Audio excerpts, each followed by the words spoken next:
Chapter 790. When Yi Chen heard this, he immediately opened his eyes and looked at Zhao Yu, Chan Wan, Kai Mei Mi Zhen, Huang Wan and the five Jin sisters. He said emotionally, "Thank you for your hard work." Previously, Liang Fu Long's 8 trigrams formation in the reincarnation forest had used the power to reverse yin and yang and reverse heaven and earth to create a ghost realm. Originally, there was no need to worry about a simple ghost realm. Yi Chen's reincarnation Immortal City army was completely capable of killing it easily. However, the ghost realm, which was supported by the power of reverse yin and yang and reverse heaven and earth, was an extremely special existence. To be more precise, the ghost realm, which was supported by this special power, had an endless army of evil spirits. The more they killed, the stronger they became. It could be said that as time passed, the danger level of the ghost realm in the reincarnation forest would increase rapidly. When the girls realized this, they did not care about their own safety and joined the battle in order to protect the reincarnation Immortal City. In this way, the danger that the girls who rushed to the front line would face would increase rapidly as the danger level of the ghost realm increased rapidly. However, none of the girls retreated. They stood in front of the reincarnation Immortal City army and faced the unkillable army of evil spirits head-on. How could Yi Chen, who was called back to the game world by Gui Yi, not be moved after realizing this? It was also because of this that Yi Chen, who had gone to the real world to kill Liang Fu Long and return to the game world, directly said these seemingly ordinary but touching words after hearing the girls' cries. When Zhao Yu, Chan Wan, Kai Mei Mi Zhen, Huang Wan and the five Jin sisters heard this, they all felt warmth in their hearts. Then they said in unison, "Husband, this is what we should do." When Yi Chen heard this, a warm current flowed through his heart again. At this moment, comfort, warmth, and the feeling of with a wife like this, what more can a husband ask for, appeared in Yi Chen's heart. Yi Chen let out a long sigh, then nodded gently and said, "Thank you." The five-color divine light is an extremely special, innate divine ability. It's very strong. Since you've obtained it, you must use it skillfully and then control it. When you have nothing to do, you can let the maids use the magic treasures, and you can use the five-color divine light to farm these magic treasures. Previously, when the girls were fighting against the Ghost Domain's evil spirit army in the Wheel Forest, each of them could fly in the air. Yi Chen, who had noticed this abnormality, then discovered the fact that the girls had the five-color divine light on them. Originally, Yi Chen wanted to ask the girls about the five-color divine light, and then tell them what they should pay attention to. However, Yi Chen had to kill Liang Fulong, who had attacked the reincarnation Immortal City. As a result, after Yi Chen had dealt with the ghost realm, he had returned to the real world and chased after Liang Fulong. He did not immediately tell the girls about the five-color divine light. Now that Yi Chen had returned, he naturally wouldn't ignore this matter casually. It should be known that it was the five-color divine light. Everything in the world could farm the five-color divine light. If this divine ability was left aside and not cultivated, it would be a waste. What Yi Chen said about using the five-color divine light to farm magic treasures was the simplest and most direct way to cultivate the five-color divine light. This method could allow the girls to quickly familiarize themselves with the ability of the five-color divine light and the method of using it. Of course, the girls could also quickly improve their understanding of the five-color divine light in the process of constantly farming magic treasures. It could be said that farming magic treasures was a necessary process to master the five-color divine light. Zhao Yu, Chan Wan, Kai Mei Mi Zhen, Huang Wan and the five Jin sisters were all stunned when they heard this. They did not expect Yi Chen to know that they had the five-color divine light. Originally, they wanted to treat this as a surprise and tell Yi Chen. Who would have thought that before they could say it, Yi Chen directly pointed it out. After coming back to their senses, the girls looked at each other helplessly. Then they all looked at Yi Chen and said seriously, "Brother Yi, don't worry." "Yes, husband." Although the girls wanted to give Yi Chen a surprise, They knew that Yi Chen never opened his mouth casually. It was precisely because of this that when the girls heard Yi Chen's instructions, they immediately noticed that the five-color divine light they had just obtained was unusual. It was also because they knew that the five-color divine light was unusual that the girls were so serious. After all, they did not want to be vases. They all wanted to do something for Yi Chen. Hearing this, Yi Chen nodded with a smile. Then he waved his right hand, and 100 magic treasure-level long swords appeared in the hall. Looking at the 100 magic treasure-level long swords on the ground, Yi Chen said, "Use these swords first. Take these and use them first. If these transcendent artifacts are wasted, don't feel distressed and don't worry. Soon, the reincarnation Immortal City will have as many of these things as they want. Moreover, your husband's magic treasures are enough for you to reach the Eldritch world." Yi Chen had already started to train craftsmen. Otherwise, he would not have brought 10 blacksmiths to the real world. Of course, this was not important. What was important was that once the craftsmen appeared, they could continuously forge magic treasures, spiritual treasures, and even magic treasures with the help of the divine blacksmith shop. In this way, Yi Chen could use the cauldron of heaven and earth to create magic treasures, immortal weapons, and even divine weapons in large quantities. It was also because of this reason that Yi Chen told the girls to grind magic treasures as much as they wanted. There was no need to worry that the magic treasures would be destroyed. If other players knew about Yi Chen's actions, they would definitely curse out loud. Did he have to be so perverted? Did he have to be so rich? When Zhao Yu, Chen Wan, Kai Mei, Mi Zhen, Huang Wan, and Zhen Jusei heard this, the five sisters smiled sweetly in unison. "Yes, husband." Hearing this, Yi Chen chuckled and nodded his head before a thought flashed through his mind. In the next second, Hua Ta'a, who had been subdued in the real world and kept in the small world, appeared in the hall. When the girls saw this, they were all stunned. They did not expect Yi Chen to summon a living person. Seeing that the girls were stunned, Yi Chen could not help but smile. He then pointed to Hua Ta'a, who was muttering to himself while holding the emerald bamboo shoot, and said, "This is Hua Ta'a." Hua Ta'a. Zhao Yu was stunned when she heard this. She then looked at Yi Chen and asked in confusion, "Hua Ta'a, are you talking about Hua Ta'a, Miracle Dr. Hua?" When Yi Chen heard this, he chuckled and nodded. He then looked at Zhao Yu and said, "Yes, he is Hua Ta'a." Zhao Yu had become Yi Chen's woman and had mastered many top cultivation skills. However, this could not erase the fact that Zhao Yu used to be a senior doctor. It was because of this that Zhao Yu was stunned when she heard Hua Tuo's name and asked Yi Chen about it. Of course, this did not mean that Zhao Yu admired Hua Ta'a. It was because Hua Tuo had traveled the world and was not interested in fame and fortune. Therefore, everyone knew about him. However, now that Hua Tuo had appeared in the reincarnation Immortal City, how could Zhao Yu not be surprised? As soon as Yi Chen finished speaking, Hua Ta'a, who was muttering to himself with the emerald bamboo shoot, came to his senses. After looking around, Hua Tuo hurriedly bowed to Yi Chen and said, "Greetings, master." After bowing to Yi Chen, Hua Tuo hurriedly bowed to the women and said, "Greetings, mistresses." The women were confused by Hua Tuo's big bow. Just when they were puzzled by Hua Tuo calling Yi Chen master, Yi Chen waved to the door. A maidservant hurried to the hall and bowed to Yi Chen. "You Master Beach." Yi Chen nodded and then looked at Hua Tuo and said, "Follow her to find Feng Xiao and ask him to arrange a place for you. By the way, you can check Feng Xiao's body and see if he needs any treatment." "Yes, Master." When Hua Tuo heard this, he did not dare to delay and hurriedly bowed to Yi Chen.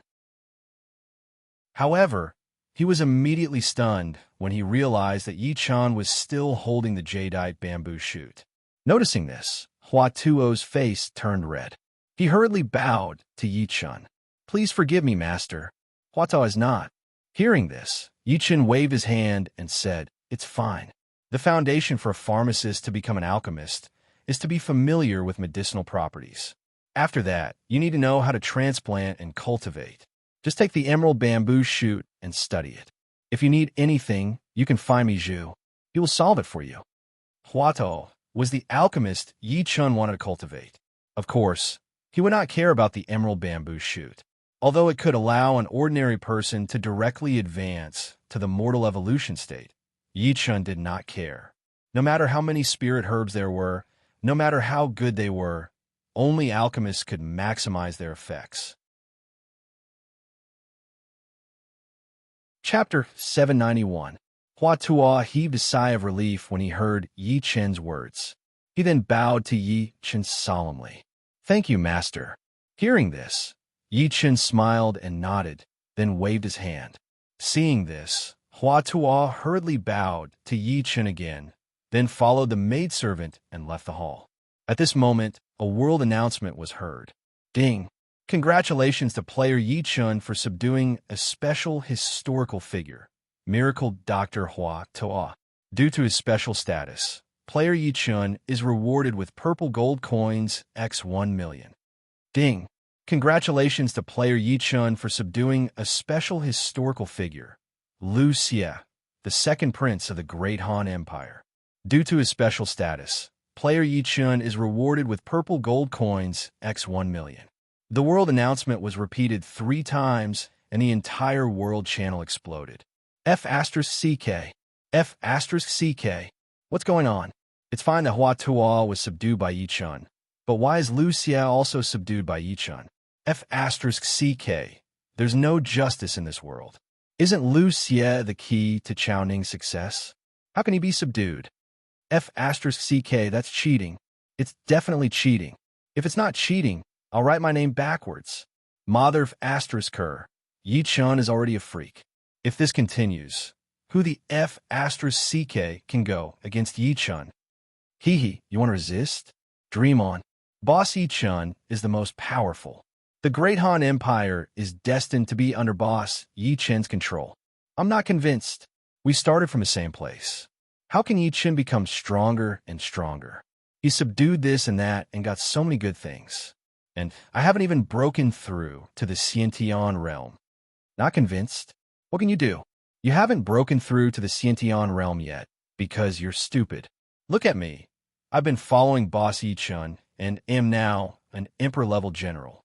By the way, don't you find it strange? Why is Yi Chun able to subdue Hua Tuo and Lu Xie at the same time? What's so strange about that? Hua Tuo and Lu Xie must have been together, and then they were both subdued by Yi Chun. Idiot, that's the problem. Who is Hua Tuo and who is Lu Xie? The two of them have no connection at all. What's the point of thinking so much? What does this have to do with us individual players? The ones who should be having a headache are the Lord-class players. Now that Yi Chun has even subdued Lu Xie, I'm sure that once the vassal war begins, it won't be long before Yi Chun unifies the world. That's for sure. When boss Yi Chun dominates the world, Lu Xie will obediently abdicate his position. It will be perfectly justifiable. The world channel was in an uproar. Yi Chun glanced at it and curled his lips in disdain. Justifiable? You're thinking too much. If it was before, perhaps I would have done that. But now, there's no way I'll let Lu Xie abdicate his position. It wasn't that Yi Chun hadn't thought of justifying his position. Yi Chun had thought of it before, but after Yi Chun obtained the heavenly book, he had completely abandoned this idea. To be more precise, Yi Chun would only do one thing in the near future, and that was to conquer the world. After unifying the country, he would directly ascend the throne in his own name and not accept Lu Xie's abdication. The reason for Yi Chun's decision wasn't complicated. To be more precise, if Yi Chun really accepted Lu Xie's abdication after unifying the world, then Yi Chun would be branded with the Lu clan mark. This way, Yi Chun's path to the throne, or rather, his path to fortune, would come to an end. This wasn't alarmist talk. It was the truth. After all, no matter how the name of the inherited empire was changed, it couldn't change the fact that the first emperor wasn't Yi Chun. Under such circumstances, even if Yi Chun gathered the 3 basic items of the Fortune dynasty, he wouldn't be able to resonate with heaven and earth through sacrifice. In this way, the Samsara empire that Yi Chun had inherited from the Lu clan would not be able to advance into a Fortune dynasty. It was also because of this that Yi Chun had never considered letting Lu Xie abdicate his position. Of course, this was something that Yi Chun had vaguely realized when he dripped his blood on the heavenly book to recognize it as his master after obtaining it. It seemed illusory, but Yi Chun saw it more clearly than anyone else. This was because Yi Chun had two other identities, which were the Son of Fortune and the Great Path Inheritor. With these two identities, Yi Chun wasn't like other people who would casually sense something or discover that it was fake in the end. To be precise, Yi Chun wouldn't easily sense something. Once it happened, it was basically a reminder to Yi Chun not to take the wrong path or pay attention to something. It was also because of this that Yi Chun completely abandoned the idea of accepting Lu Xie's abdication and peacefully inheriting the Great Han Empire after sensing the disadvantages of abdicating his position. As for this, it might lead to backlash and protests. Yi Chun didn't care, nor did he care. This was because Yi Chun knew very well what kind of people would jump out at Yi Chun because he didn't accept the abdication. Yi Chun wouldn't be merciful to these people. Even if there were some ignorant or even bewitched people among them, Yi Chun wouldn't hesitate in the slightest. This didn't mean that Yi Chun was bloodthirsty or muddle-headed, but that Yi Chun had to do this. This was because Yi Chun wouldn't allow his path to be blocked or destroyed by anyone. To be more precise, no matter who stood in front of Yi Chun's path to the throne and obstructed Yi Chun would kill them without mercy. Of course, after Yi Chun completely revealed the strength of the reincarnation Immortal City, not many people would dare to jump out and oppose Yi Chun's independence as the emperor.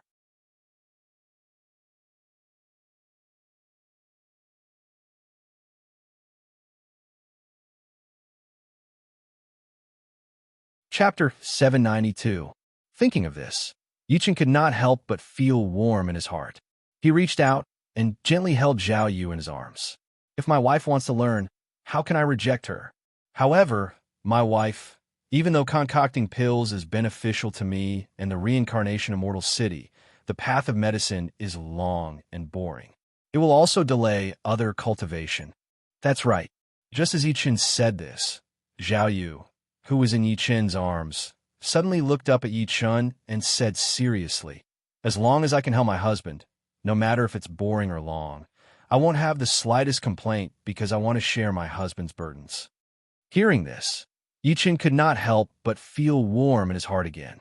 After gently touching Zhao Yu's hair, Yi Chun lowered his head and kissed Zhao Yu's forehead. Then he said seriously, "In that case, I will teach you the book of the Pill Lord. However, you must remember that alchemy is only an auxiliary skill. You should focus on the Green Lotus Sword technique and the Talisman of Chaos during your daily cultivation. The rest of your time should be spent on the cultivation of the five-color divine light. The rest of your time should be spent on learning alchemy. Alchemy could be used to refine elixirs that could speed up cultivation, heal injuries, and restore Dharma power. It was very helpful for practitioners. However, the problem was that no matter how helpful the elixir was, it could not erase its auxiliary nature. Even if one reached the top in alchemy, he would only be an alchemist. In terms of strength, such an existence would never be able to catch up with those who practiced regular cultivation methods. Of course, this did not mean that one could not become a sage even if he practiced alchemy to the extreme. In fact, alchemy could also produce a sage. However, the problem was that it was extremely difficult for an alchemy sage to succeed. Even if he succeeded, most of his ability was only shown in alchemy and not used to deal with enemies. It was also because of this reason that when Yi Chun heard that Zhao Yu wanted to learn alchemy, he solemnly told Zhao Yu that she could learn alchemy, but alchemy could only be a side job or a hobby. She couldn't make it her main job. After all, after Yi Chun ascended to the primeval world, the enemies he had to face were most of the natives of the primeval world and the players who had also ascended to the primeval world. It could be said that once Yi Chun ascended to the untainted land, he would be the enemy of the whole world. Under such circumstances, how could Yi Chun allow Zhao Yu to only refine elixirs without the ability to protect herself? As soon as Yi Chun's words fell, Zhao Yu was stunned for a moment. Then, she nodded seriously and said, This concubine will listen to my husband." When Yi Chen heard this, he immediately smiled and said with a chuckle, "Madam, please wait for a moment." After Yi Chen finished speaking, he thought for a moment and then said, "That's right. Hua Ta, let me use the Book of the Pill Lord for a moment." When Yi Chen subdued Hua Ta, he directly gave him the Book of the Pill Lord. Now, Yi Chen did not have the Book of the Pill Lord with him. Otherwise, Yi Chen would not have said this. After saying this, Yi Chen raised his right hand and made a grabbing motion in the air. In the next second, the heavy Book of the Pill Lord flew in from outside the Castellan mansion and into Yi Chen's hands in the blink of an eye. After glancing at the Book of the Pill Lord, Yi Chen thought for a moment and used his divine sense to explore the Book of the Pill Lord. In the blink of an eye, the Book of the Pill Lord recorded the introduction, planting, cultivation, and other information from the common spiritual herbs to the primordial spiritual herbs. It also recorded the corresponding formulas, refining methods, and precautions from the common elixir to the top elixir of immortality. After a short moment of adaptation, Yi Chen looked directly at Zhao Yu and said with a smile, "You can start now." After saying this, Yi Chen stretched out his left index finger and gently tapped Zhao Yu's forehead. At this moment, a ball of golden light suddenly appeared on the tip of Yi Chen's index finger. The moment Yi Chen's index finger touched Zhao Yu's forehead, the golden ball of light flashed and entered. After receiving the golden ball of light, Zhao Yu fainted for a moment, but quickly regained consciousness.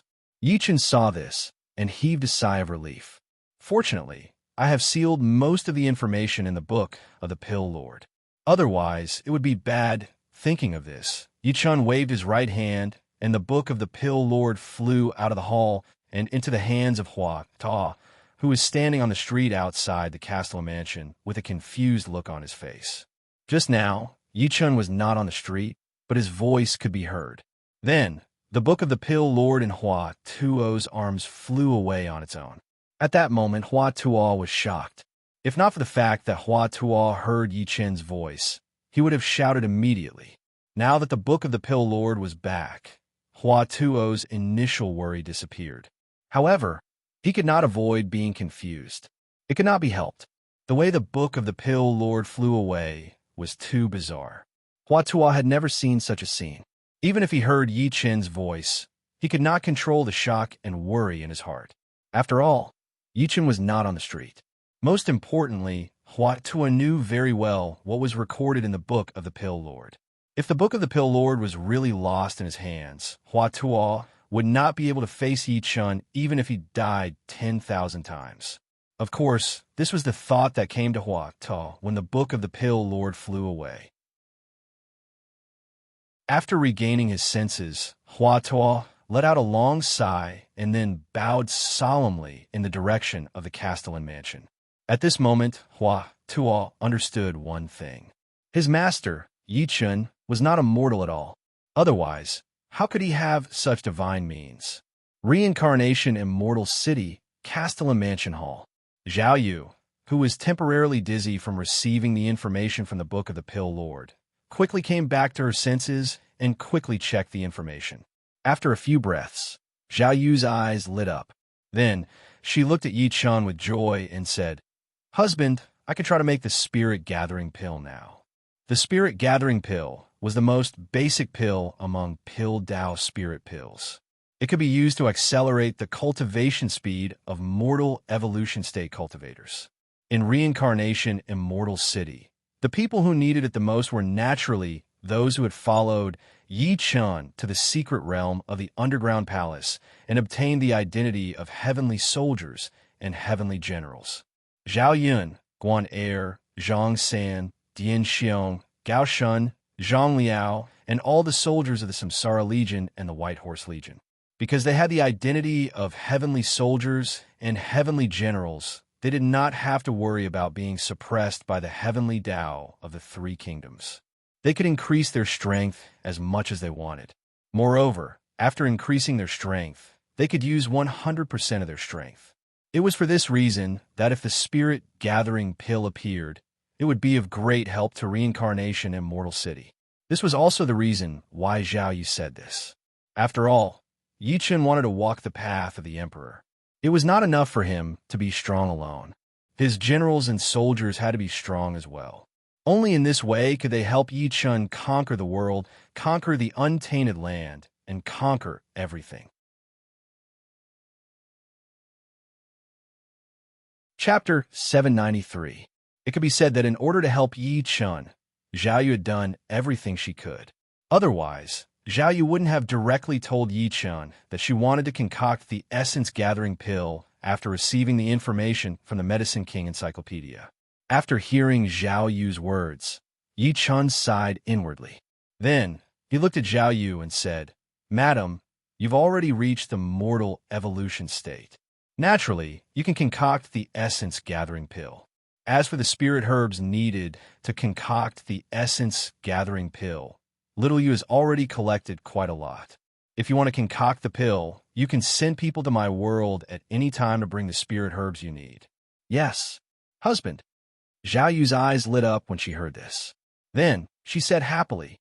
Seeing this, Yi Chen couldn't help but stroke Zhao Yu's beautiful hair. Then he sighed and said, "Madam, don't forget to cultivate. Madam, remember, don't neglect your cultivation. Now, you, Chanwan, Kai Mei and the others all have the five-color divine light protecting you. This world can no longer stop you from increasing your strength." Hearing this, Zhao Yu's heart couldn't help but feel warm. Then, she looked at Yi Chen and said sweetly, "Husband, I know." Hearing this, Yi Chen chuckled and nodded. Then, he said, "I've ordered Zizhong to create a shop and a shop. I've already ordered Zizhong to build a divine blacksmith shop and a divine medicinal shop. If Madam wishes to concoct pills, there would be no harm in going to a divine medicinal shop. Concocting pills, there would be twice the result with half the effort." "Okay, husband." Zhao Yu's eyes lit up when she heard this. Then, she said with incomparable excitement. After hearing Zhao Yu's excited words, Yi Chen helplessly shook his head. Then, he looked at Chanwan, Kai Mei Mi Zhen, Huangwan and the five beautiful Jin sisters and said apologetically, "After I unify the world, I'll give you all a grand wedding." In one more day, Yi Chen would marry the Sunshine Princess to Qiao and Changle Princess Xiao Qiao. To the other girls, this was somewhat unfair. After all, they were the ones who followed Yi Chen first, not to Qiao and Xiao Qiao. However, there was nothing Yi Chen could do about this matter. After all, Yi Chen wanted all the heaven and earth providence in the novice region of the three kingdoms. Therefore, the current Yi Chen could not raise the flag of rebellion. In that case, Yi Chen would have to marry to Qiao and Xiao Qiao, and he could only marry the two of them. Otherwise, Yi Chen would anger Lu Hong. Then, the suspicion Yi Chen had towards Yi Chen that Lu Hong had dispelled with great difficulty would erupt again. In that case, Yi Chen would either be labeled as a traitor or be stripped of his title. Regardless of the outcome, it would affect Yi Chen's plan to seize all the heaven and earth providence in the novice region of the three kingdoms. Yi Chen did not wish to see such an outcome. It was precisely because of this that Yi Chen made such a promise to the girls. Zhao Yu, Chanwan, Kai Mei Mi Zhen, Huangwan and Zhen Jiesa, who were in Yi Chen's embrace, sweetly smiled and said in unison, "Husband, don't worry about us. Husband, there's no need to worry about my sisters. We understand your heart." Hearing this, Yi Chen's heart couldn't help but feel warm. He then hugged the girls one by one and said, "Then, I will go to Luoyang. In that case, I'll go to Luoyang first. In 3 days, I'll take you overseas to relax." "Yes, husband." When Zhao Yu, Chanwan, Kai Mi Zhen, Huangwan and Zhen Jiesa heard this, they all smiled and said. When Yi Chen heard this, he chuckled and nodded. Then, with a thought, the space in front of him instantly distorted. After glancing at the girls in the hall, Yi Chen took a deep breath. After letting out a long breath, he directly stepped into the distorted space and disappeared. Luoyang, happy arrival in Sky Room. Space suddenly distorted. In the next second, Yi Chen, who had been gone for half a day, suddenly stepped out of the distorted space and appeared here. As soon as Yi Chen appeared, a clamorous discussion instantly reached Yi Chen's ears. After listening for a while, Yi Chen couldn't help but raise his eyebrows. It turned out that the corpses of the three Nangong brothers had been discovered. When Yi Chen was investigating Liang Fulong's whereabouts, he quickly locked onto the three Nangong brothers, who were drinking and eating in room A of the Happy Arrival Inn. After asking for the information he wanted, Yi Chen directly killed the three of them, and then returned to the real world to pursue Liang Fulong. Originally, Yi Chen was a little puzzled. The Fiend race's invasion and the Golden Scarf Rebellion had just ended, so why would someone dare to commit a crime again? Who would have thought that this was all his doing? I wonder if the constables of this world will be able to trace it back to me. When he thought of this, the corners of Yi Chen's mouth couldn't help but curl up. Then, with a thought, he moved. Just as Yi Chen was about to release Lu Xie from the ancient contract book, an oppressive roar suddenly sounded from outside the inn. Innkeeper, this Huang hasn't given you enough money to stay in the inn. You haven't. I just don't want to do business with you. The voice of the inn's owner, Big Fatty Wong, rang out. You! An angry roar sounded out again. That voice was filled with suppression, as well as killing intent that was forcibly suppressed. What about you? This is an inn, not a memorial hall. Also, this lord wants to tell you something. You of Beach is currently staying in this pleasant inn.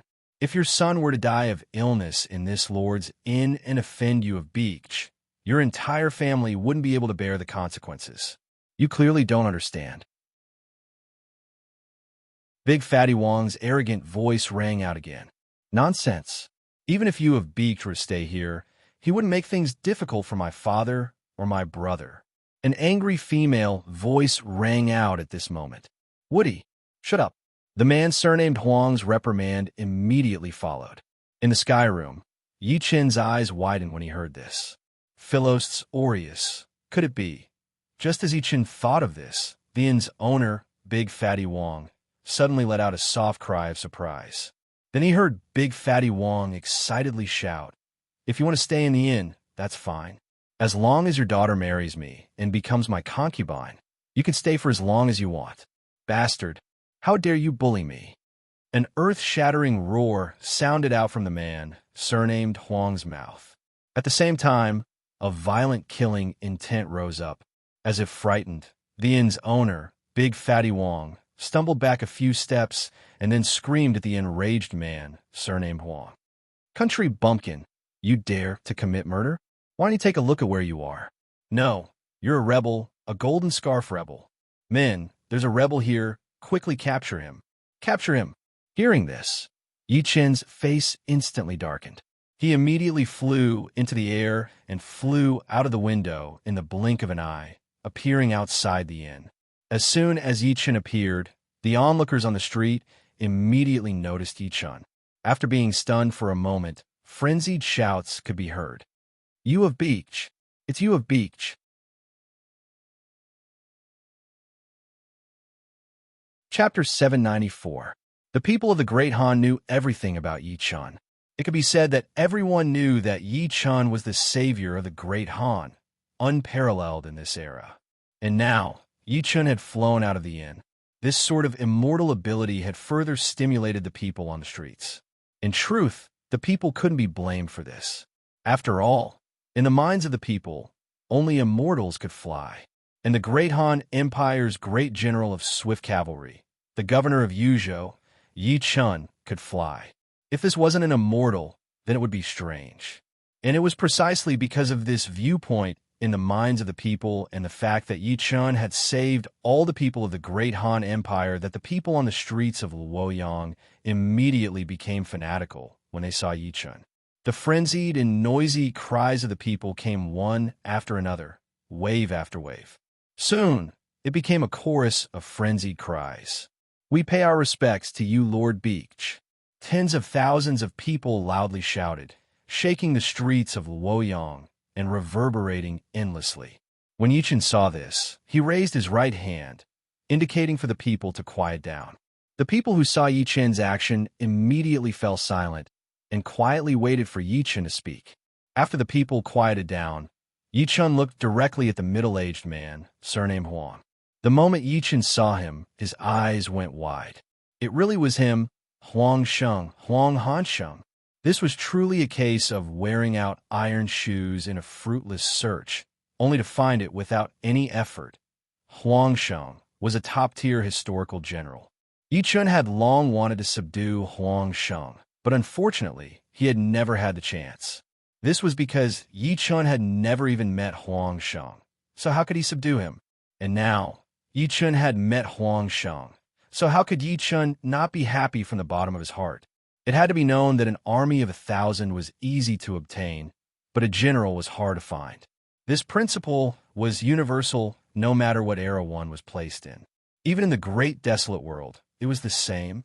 It was precisely for this reason that Yi Chun was crazily recruiting historical generals and historical civil officials, regardless of whether they were top tier, second tier, third tier, or even unranked. It could be said that as long as Yi Chun encountered a historical general, he would do everything in his power to subdue them. Otherwise, Yi Chun wouldn't have so many subordinates. Of course, this wasn't important. What was important was that Yi Chun had seen another top-tier historical general, and it was the middle-aged Huang Sheng, Huang Hansheng. I didn't expect my luck to be so good. Yi Chun had just thought of this when Huang Sheng, who had learned of Yi Chun's identity due to the frenzied cheers of the commoners, immediately recovered from his shock. He hurriedly pulled aside Philos Aureus, who was watching Yi Chun curiously, and solemnly bowed to Yi Chun. This commoner, Huang Sheng, Huang Hansheng, pays respects to Lord Yu of Beach. Philos Aureus hurriedly bowed after Huang Sheng's words. This commoner, Philos Aureus, pays respects to Lord Yu of Beach. Yi Chun smiled when he heard this. But before Yi Chun could speak, the gazes of the players, who had locked onto Yi Chun because of his appearance, instantly exploded. Holy **T. Did I hear wrong? This person said that he's Huang Sheng? You didn't hear wrong. He said that he's Huang Sheng. Holy **T. Are you kidding me? Didn't Yi Chun just recruit Hua Tuo and Lucia? Why did he encounter Huang Sheng? It doesn't matter if he met Huang Sheng. What's important is that Yi Chun is Yu of Beach. Holy **T. If Yi Chun shows that he wants to recruit Huang Sheng, doesn't that mean that he'll be able to recruit Huang Sheng? That's not all. Don't forget that there's a little Lolita beside Huang Sheng. She's definitely Huang Sheng's daughter. She's as pretty as a historical beauty. That's not the point. Don't forget that Huang Sheng's son, Huang Su, isn't dead yet. If Yi Chun can cure Huang Su, he'll definitely be a valiant general. Holy **T. There's no justice in this world. I stayed in this before. Why didn't I realize that he's Huang Sheng? If I knew that he was Huang Sheng, I wouldn't have checked out no matter what. What's the use of regretting? Do you dare to go over now? Stop joking. If you dare to go over, I can guarantee that Yi Chun will kill you in a matter of minutes. The players all spoke one after another, and it was really lively. Huang Sheng frowned as he listened, and then his eyes shone brightly. Philos Aureus, who was beside Huang Sheng, reacted the same way as Huang Sheng. Her frown turned into joy. Then, she looked at Yi Chun expectantly. She wanted to say something, but no words came out of her mouth. When Yi Chun saw this, he couldn't help but smirk. It looked like the key to recruiting Huang Sheng lay with Huang Su. Just as Yi Chun thought of this, a world announcement suddenly sounded. Ding! The mission to recruit the superclass historical general, Huang Sheng, Huang Hansheng, has been officially activated.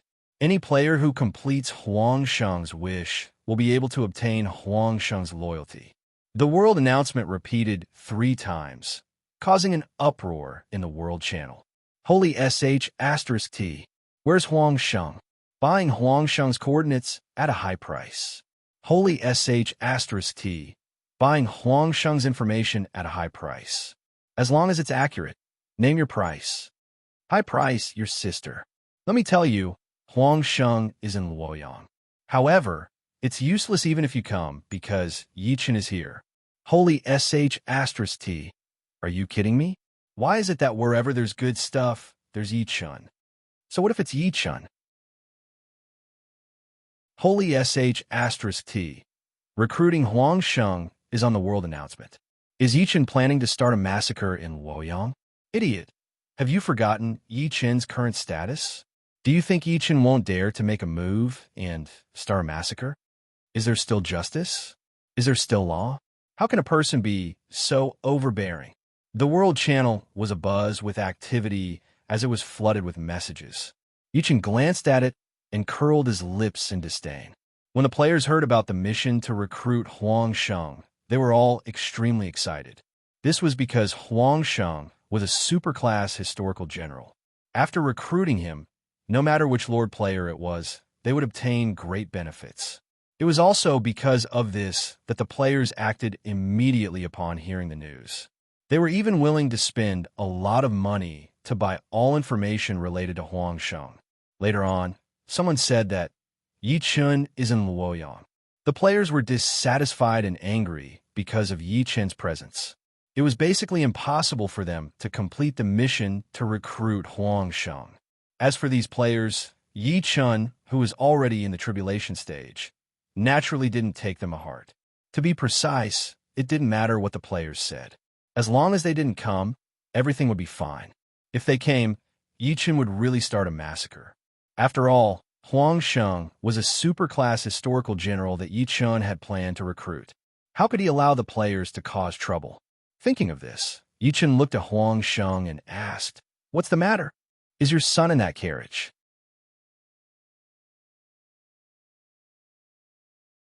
Chapter 795. After hearing Yi Chen's words, Huang Sheng, who was struggling to find the right words to say, suddenly had his eyes glittering. Without hesitation, he quickly bowed toward Yi Chen and said, "You Lord Beach, my son is in the carriage. Zhong earnestly requests you Lord Beach to treat my son. Regardless of the result, Zhong will always remember it in my heart. In the future, no matter what you Lord Beach needs, Zhong will do my best. Even if I have to tread on fire, Zhong will not hesitate." Huang Woody, who was beside Huang Sheng, hurriedly looked at Yi Chen and asked with a hopeful expression, "Lord Ghost King, you are an immortal. There is nothing you can't do. You will definitely be able to save my brother, right?" Huang Sheng, who had just finished pleading with Yi Chen, suddenly paled. He hastily turned to Yi Chen and respectfully bowed. You Lord Beach, my daughter is young and speaks without thinking. Zhong, please accept my apology for treating my daughter here." Both Huang Sheng and his daughter, Philos Aureus, were filled with hope after Yi Chen spoke. To be more precise, they hoped that Huang Su could be cured. This was because the person who had asked Huang Sheng this question was none other than the Great Han Empire's great cavalry general, the governor of Yuzhou, Yi Chen. In the eyes of Huang Sheng and Philos Aureus, if even Yi Chen couldn't save Huang Su, then no one in the world could. As for the reason, it was very simple. Yi Chen had just displayed an immortal ability to fly. It was precisely because of this that both Huang Sheng and Philos Aureus were filled with hope and desire. They both wanted an affirmative response, but Huang Sheng didn't dare to ask. This was because he was a commoner, while Yi Chen was the Great Han Empire's Yu of Beach. The difference in status was as great as the heavens. As for Philos Aureus, because her expectation was too high, and because of her age, she subconsciously ignored Yi Chen's status and directly asked Yi Chen the result. This kind of behavior was already considered disrespectful. If Yi Chen pursued the matter, Philos Aureus would definitely be punished. It couldn't be helped. This was the Three Kingdoms. The difference in status couldn't be made up by gender or age. To be more precise, if Yi Chen was angered by Philos Aureus's words, then there would only be one result. Huang Su wouldn't be able to receive treatment, and Philos Aureus and Huang Sheng would both be arrested and punished. Even if Yi Chen didn't make a move, someone would make a move for Yi Chen. It must be known that Yi Chen was the one and only prince of the Great Han Empire, Yu of Beach. Moreover, Yi Chen would be marrying Princess De Qiao and Princess Changel Xiao tomorrow, directly becoming the emperor's son-in-law. It could be said that Yi Chen's status was extremely noble. There were countless people who wanted to curry favor with Yi Chun. And this was also the reason why Huang Sheng's expression greatly changed after Philos Aureus asked Yi Chun, and he hurriedly apologized to Yi Chun. Hearing this, Yi Chun glanced at Huang Sheng, then looked at Philos Aureus and said, "There shouldn't be any problems." Yi Chun was a transcending tribulation expert. If he wanted to treat a mortal's illness, it was simply too easy. Even if Huang Su's illness was something that even celestial immortals were helpless against, Yi Chun still had a way to resolve it. As for the reason, it was very simple. Yi Chun still had quite a few yang recovery pills on him. Even if Yi Chun couldn't cure Huang Su, he could still use the yang recovery pills to bring Huang Su back to life. As soon as Yi Chun finished speaking, the manager of the Pleasant Arrival Inn, Big Fatty Wong, suddenly bowed to Yi Chun and loudly said, "You have beached. This Huang Sheng and Philos Aureus are both Golden Scarf rebels. You must not be deceived by them." Hearing this, Yi Chun's eyes narrowed. At this moment, Huang Sheng's expression suddenly sank. As for Philos Aureus, she angrily rebuked Big Fatty Wong. "You're speaking nonsense.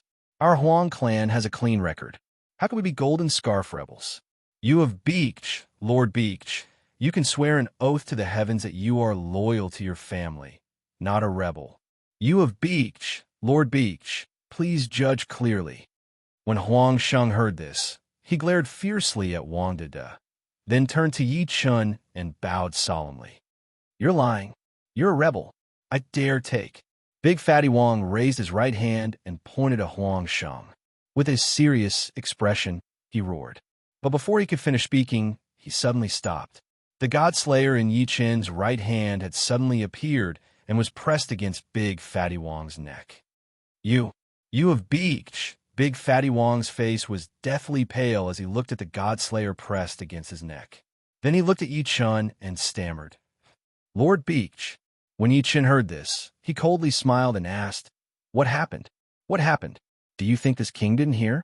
Hearing Yi Chun's words, the innkeeper, Big Fatty Wong, shuddered. In that instant, a deep fear involuntarily appeared in Big Fatty Wong's heart. On the other hand, Huang Sheng and Philos Aureus both stared blankly for a moment before revealing expressions of relief. Yi Chun coldly looked at Big Fatty Wong and said, "Accusing someone of a false accusation is a crime. Falsely accusing others is the same as committing the same crime. You could die now." When Yi Chun finished speaking, he unhesitatingly stabbed the God-Slayer in his right hand. With a poochie sound, the God-Slayer effortlessly pierced through Big Fatty Wong's neck. When he saw this, Yi Chun disdainfully curled his lips. Then he pulled back his right hand, and the God-Slayer was immediately withdrawn by Yi Chun. When Huang Sheng saw this, he took a deep breath and exhaled deeply. Then, he turned to Yi Chun and bowed in an extremely solemn manner. "Thank you, Lord You of Beach, for clearing my name. Thank you, Lord You of Beach." When Huang Sheng finished speaking, Philos Aureus looked at Yi Chun and happily bowed. When Yi Chun heard this, he glanced at Huang Sheng and Philos Aureus, then chuckled and nodded. Happy Arrival and shopkeeper, Big Fatty Wong, was just an insignificant native. Yi Chun had gone to great lengths to deal with him. In fact, other than dealing with himself and Huang Sheng and Philos Aureus, he also wanted to gain the favor of Huang Sheng and Huang Sheng. In this way, it wouldn't be difficult for Yi Chun to obtain Huang Sheng and Philos Aureus's complete loyalty. As for whether killing Big Fatty Wong would bring trouble to Yi Chun and Huang Sheng and Philos Aureus, this seemed impossible at first glance. But in reality, it wasn't impossible. After all, Big Fatty Wong had shouted that Huang Sheng and his family were Golden Scarf rebels. If Yi Chun didn't explain and directly kill Big Fatty Wong, it would definitely give the commoners the impression that he was covering up for them. And once this news reached Lu Hong's ears, Yi Chun's originally dispelled suspicions would very likely resurface in Lu Hong's heart. It was precisely for this reason that Yi Chun deliberately explained before killing Big Fatty Wong. Although the entire process was somewhat troublesome, the result was good. Yi Chun had indeed gained gratitude. And this wasn't hard to see from Huang Sheng and Philos Aureus's expressions of indescribable gratitude and happiness. Not bad, not bad. Once Huang Su is cured, I will have another. No, 3 loyal subordinates. This was a good deal.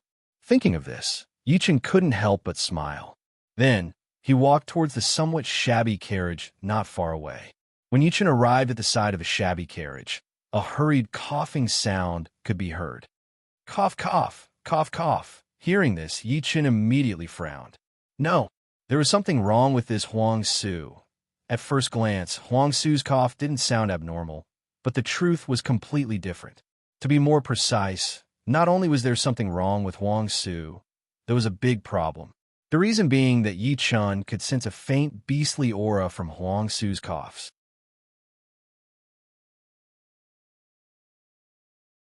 Chapter 796. With this thought, Yi Chun looked at the commoners on the street and shouted, "All of you leave. No one is allowed to come within 100 meters." Yi Chun's words stunned the commoners who had been waiting to see how Yi Chun would treat Huang Su. After coming to their senses, they began to disperse in confusion. Although the commoners wanted to continue watching, no one dared to disobey Yi Chun's orders. This was because of Yi Chun's status, his strength, and his status as an immortal. Huang Sheng, who had been watching Yi Chun, couldn't help but feel his heart skip a beat. Philos Aureus, who had been stunned for a moment, turned pale. She looked at Yi Chun and anxiously asked, "Lord, you have beaked, my brother, my brother." Yi Chun turned to look at Philos Aureus and then at Huang Sheng. "Take Woody and maintain order. Don't let anyone come close." "Yes, Lord, you have beaked." When Huang Sheng heard this, he did his best to stabilize his heart, which was still beating intensely. After that, he bowed to Yi Chun in an extremely serious manner. Philos Aureus was about to speak when Huang Sheng pulled her back. "Don't speak, lest you disturb you of beaked." Philos Aureus, who had been about to speak again, immediately shut her mouth. She looked worriedly at Yi Chun before nodding. Then she followed Huang Sheng and walked to either side of Yi Chun. Huang Sheng and Philos Aureus didn't know the reason for Yi Chun's order, but they were certain that Yi Chun wasn't doing this to harm Huang Su, nor was it for no reason. After Huang Sheng and Philos Aureus were 100 meters away, Yi Chun looked at the shabby carriage. A second later, Yi Chun waved his right hand. Bang! There was a loud explosion. The shabby carriage exploded in an instant, and then it turned into sawdust that drifted with the wind.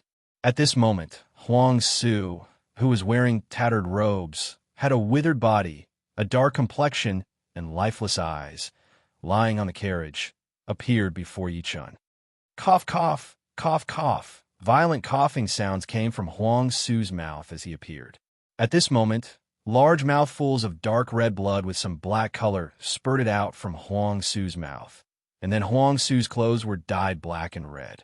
At the same time, a faint, almost undetectable demon chi appeared from Huang Su's body. When Huang Su saw Yi Chun, he wanted to stand up and greet him, but he couldn't move at all. Huang Su noticed this and hurriedly opened his mouth. Unfortunately, he couldn't even utter a single word. After several failed attempts, Huang Su revealed a bitter expression. Then he looked at Yi Chun with an apologetic look. When Yi Chun saw this, he immediately said, "There's no need to be so polite.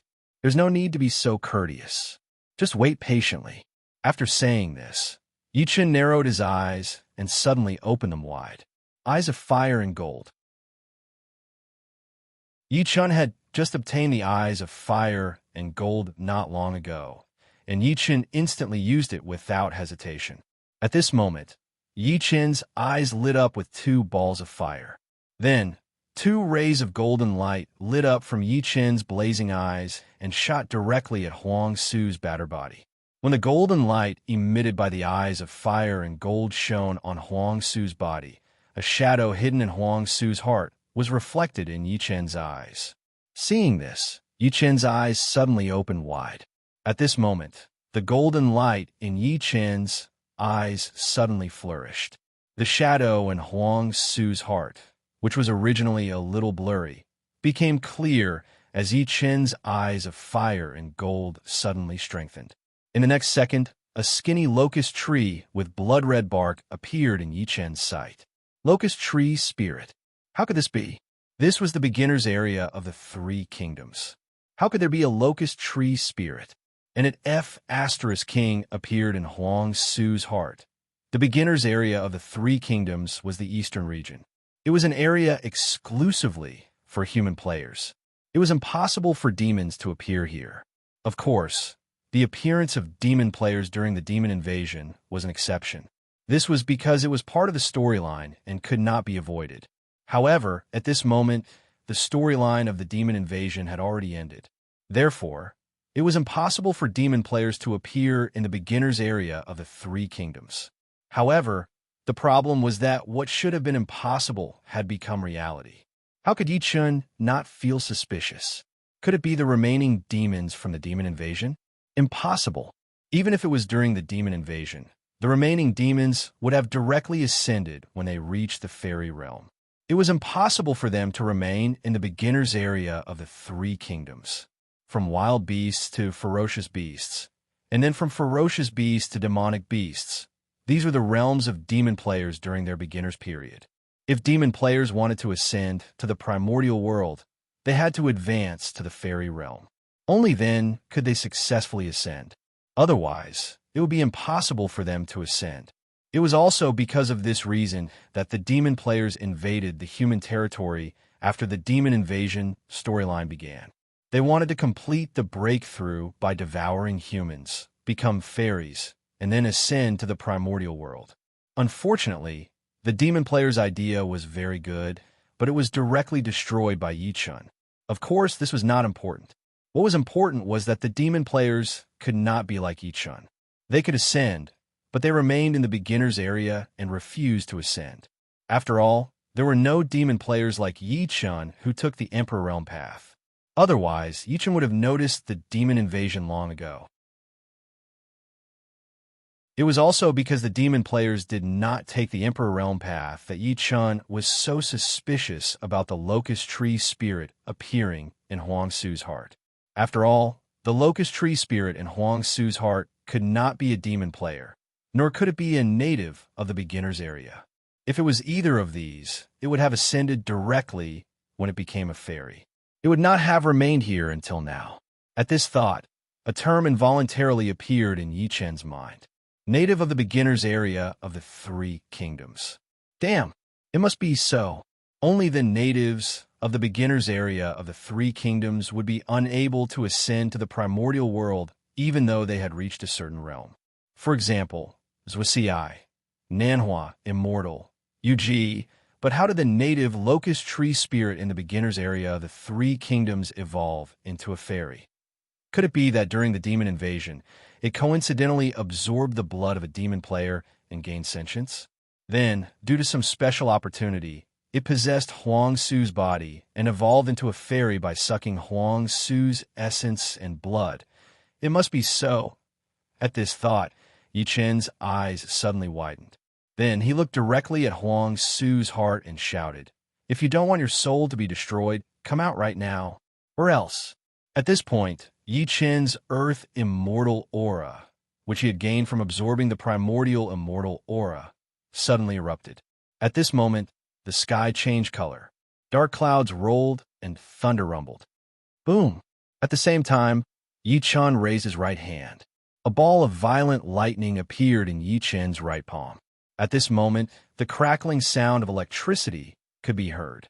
In the distance, the people who were watching Yi Chen, as well as Huang Sheng and Philos Aureus, were all dumbfounded. At this moment, everyone had the same thought.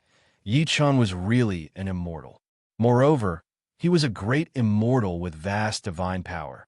It cannot be helped. The means and power that Yi Chen had displayed were too shocking. They could not help but think this way.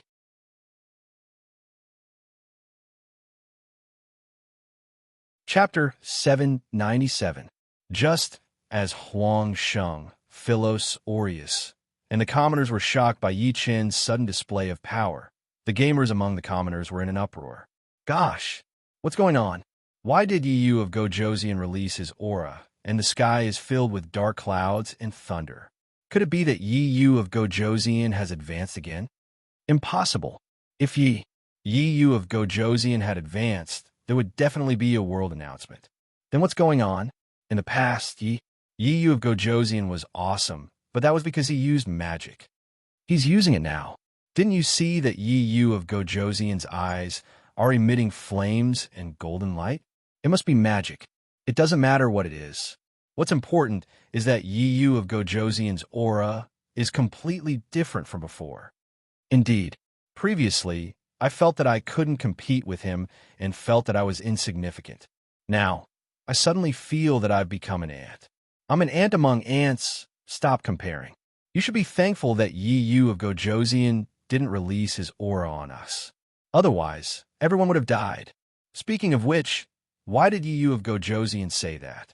Could it be that there's a monster in his body? I think so. The gamers spoke one after another about the shock in their hearts. No one dared to mention Yi Chen's name because Yi Chen's aura had shocked them to their very souls. This shock was completely different from when Yi Chen had released his aura in Luoyang. The gamers didn't know why this happened, but it didn't stop them from feeling fear from the depths of their souls.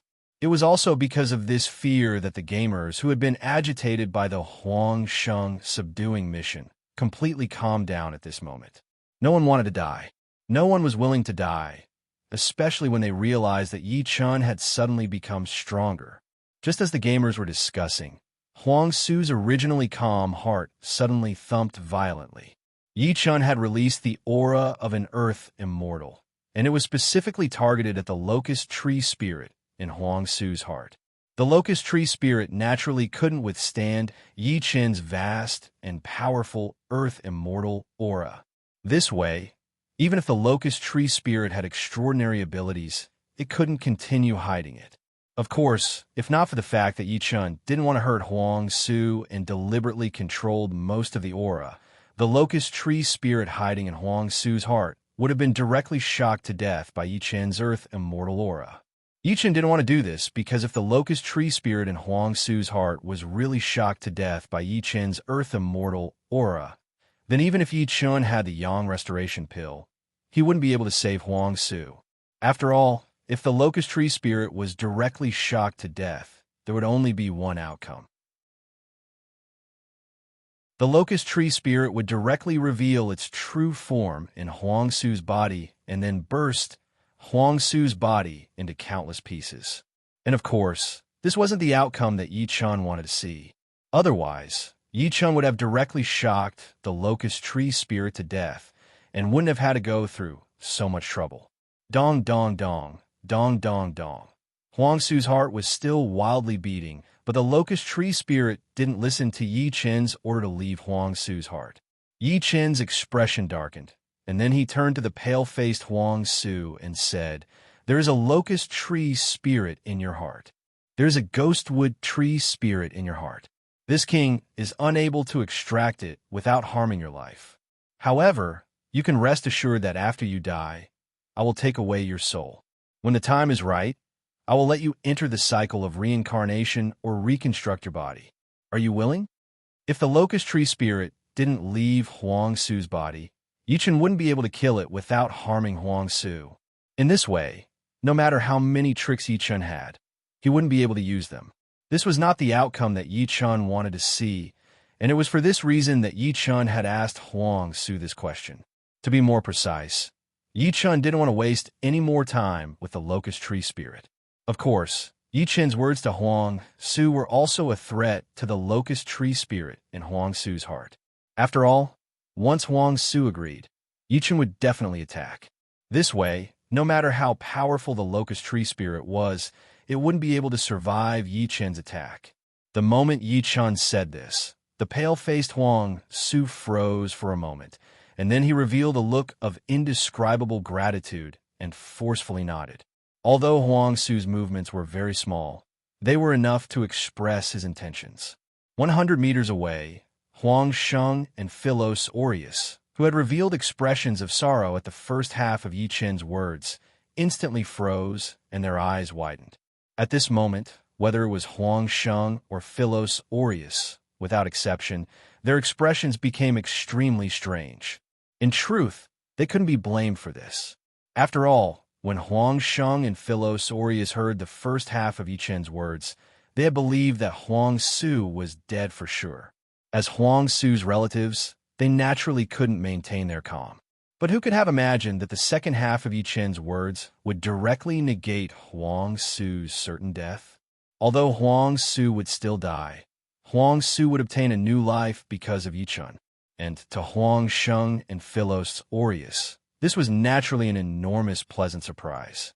With such mixed feelings of sorrow and joy, it would be strange if Huang Sheng and Philos Aureus's expressions weren't strange. After coming back to his senses, Huang Sheng's sorrow vanished. He looked directly at Yi Chen and solemnly bowed. "Lord, you of Beach, please feel free to do as you wish. I, Zhong, thank you here. No matter what the result is, Zhong is willing to become Lord Yu of Beach servant. Wu Dai is also willing to become Lord Yu of Beach servant." Philos Aureus quickly followed after Huang Sheng's words. Huang Sheng and Philos Aureus didn't understand the abilities of immortals, so they weren't sure either. But from what Yi Chen had said to Huang Su, they could roughly guess what was going on. To be more precise, Huang Su would die, but Huang Su would obtain a new life because of Yi Chen. And to the commoners like Huang Sheng and Philos Aureus, this was no different from an enormous gift. How could they not be moved and grateful? It was precisely because of this that Huang Sheng and Philos Aureus had directly sworn an oath to Yi Chen that they were willing to become Yi Chen's servants. The moment Philos Aureus spoke, the system's notification rang out. Ding! Super First-Rate Historical General Huang Sheng, Huang Hansheng, and First-Rate Historical General Philos Aureus wish to become your servant. Do you accept? Yi Chen was stunned by the system's notification. After coming to his senses, Yi Chen didn't even think about it and directly refused. What kind of joke was this? Although a servant looked better than a subordinate, what Yi Chen wanted was a loyal subordinate, not a servant. If Yi Chen really agreed to take Huang Sheng and Philos Aureus as his servants, then Huang Sheng and Philos Aureus would do everything for Yi Chen. Moreover, no matter what Yi Chen asked them to do, they would obey. But the problem was that this would directly cut Huang Sheng and Philos Aureus's future in half.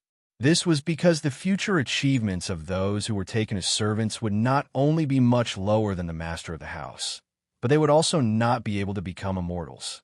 This was a hidden rule. Yi Chen, who had been reborn, knew this very well. It was also because of this reason that Yi Chen refused without hesitation. After all, Yi Chen needed subordinates who could conquer the world for Yi Chen, not servants whose future achievements would be greatly limited.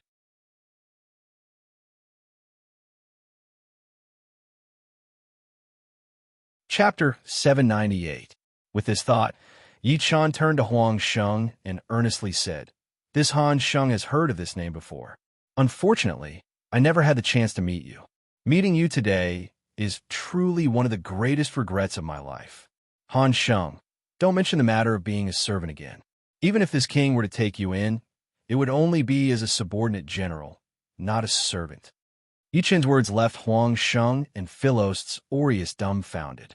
They had never imagined that the great immortal Yi Chen, Yu of Beach's esteemed great general of swift cavalry, who ruled over Yuzhou, would value Huang Sheng so highly. After coming back to his senses, Huang Sheng was overcome with excitement and gratitude.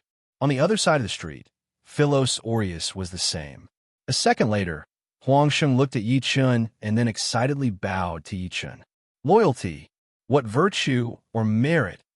Huang Sheng was interrupted by Yi Chen as soon as he said this. Han Sheng, there is no need to say so much. Once this king has taken care of the ghostwood tree spirit in your son's body, I will drink with Han Sheng. When Huang Sheng heard this, a strong sense of gratitude rose in his heart once again. After trying his best to stabilize his unsteady heart, Huang Sheng nodded heavily and bowed to Yi Chen once again. "Many thanks, Lord Yu of Beach." Yi Chen chuckled and nodded, then turned to Huang Su and asked, "Are you ready?" Are you ready? When Huang Su heard this, his eyes immediately revealed a look of certainty and incomparable determination. At this moment, Huang Su could no longer move. He could only communicate with Yi Chun through his eyes. Even though this kind of communication was extremely limited, Yi Chun was still able to understand Huang Su's intentions with one glance. You're a good man. After confirming Huang Su's intentions, Yi Chun chuckled and looked at Huang Su's heart. Dong dong dong dong dong dong. Huang Su's heart was still beating wildly. After Yi Chun took a glance at him, he narrowed his eyes and shouted coldly, "Evil creature, you're so stubborn. Today, I'll destroy your soul." After Yi Chun finished speaking, the lightning ball in his right palm instantly shot towards Huang Su's heart. Just as the thunder palm in Yi Chun's right hand was about to make contact with Huang Su's heart, a sharp cry for mercy was heard. "Lord, you have beach. Spare me, spare me. I'll come out immediately." When Yi Chun heard this, his right hand, which was about to hit Huang Su's heart, instantly stopped. At this moment, the citizens on the street who heard the sharp sound from Huang Su's heart couldn't help but shiver. Then they saw the citizens widen their eyes. There really is a monster. Lord You of Beach is a great immortal, an omnipotent great immortal. Since he says there is a monster, there must be a monster. Fortunately, Lord You of Beach is in Luoyang. Otherwise, if this monster escaped from that kid's body, wouldn't we all be in for a calamity? The citizens began to discuss the sudden appearance of the ghostwood tree spirit. Meanwhile, Huang Sheng and Philos Aureus, who were standing in front of the crowd, were both furious. Of course, their anger was not directed at Yi Chun, but at the ghostwood tree spirit that had just spoken. After all, Huang Su's sudden torment was all because of this ghostwood tree spirit. As Huang Su's family, Huang Sheng and Philos Aureus could not remain calm. Yi Chun ignored the comments of the citizens. After he stopped attacking, he immediately released his consciousness and completely locked down the space within a 10-meter radius. In the next second, a translucent barrier of light instantly appeared. Then, it firmly enveloped an area of 10 meters around Yi Chun. The ghostwood tree spirit was a tree spirit that possessed the strength of a monster. This kind of existence not only had the ability to burrow through the ground, but also possessed the ability to possess people. Yi Chun did not want the ghostwood tree spirit to escape after leaving Huang Su's body or allow it to possess the citizens. The moment the translucent light barrier appeared, the eyes of the emaciated Huang Su suddenly bulged out. Then he saw something bulge out from his heart. In the next second, the bulging flesh from Huang Su's heart started to move up along his neck. After a few breaths, Huang Su opened his mouth and a miniature locust tree flew out of his mouth. Yi Chun's eyes widened when he saw this. Without a second thought, he reached out with his left hand and grabbed the miniature ghostwood tree spirit. "You Lord Beach, I have something to say.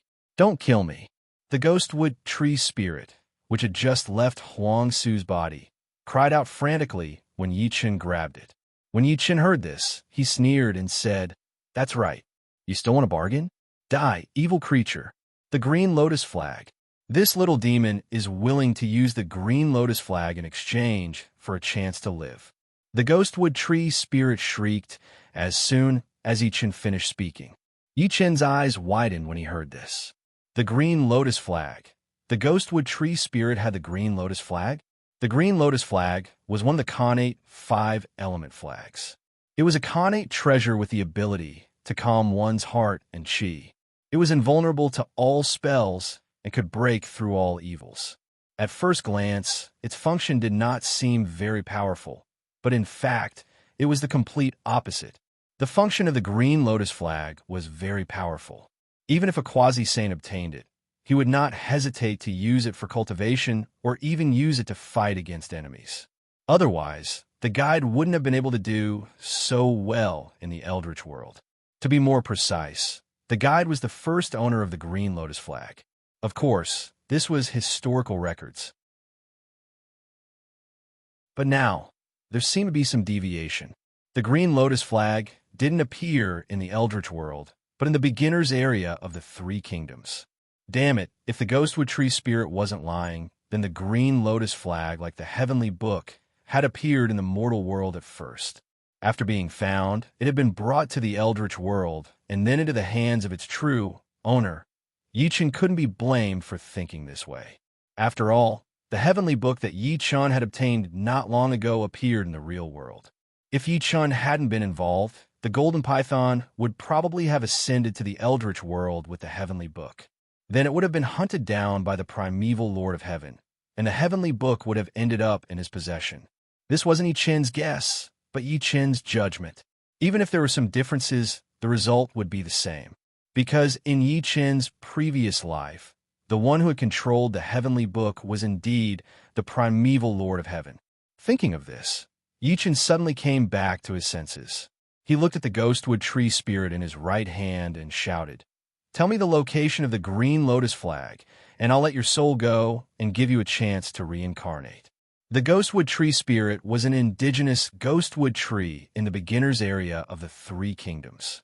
By chance, it had advanced to the fairy realm, but because of the restrictions of the heavenly Tao in the beginner's area of the three kingdoms, it couldn't ascend. Yi-Chen had already deduced this. But the ghostwood tree spirit knew about the green lotus flag, which was not within the scope of Yi-Chen's deduction. Of course, this wasn't important. What was important was that Yi-Chen naturally wouldn't let go of this information so easily.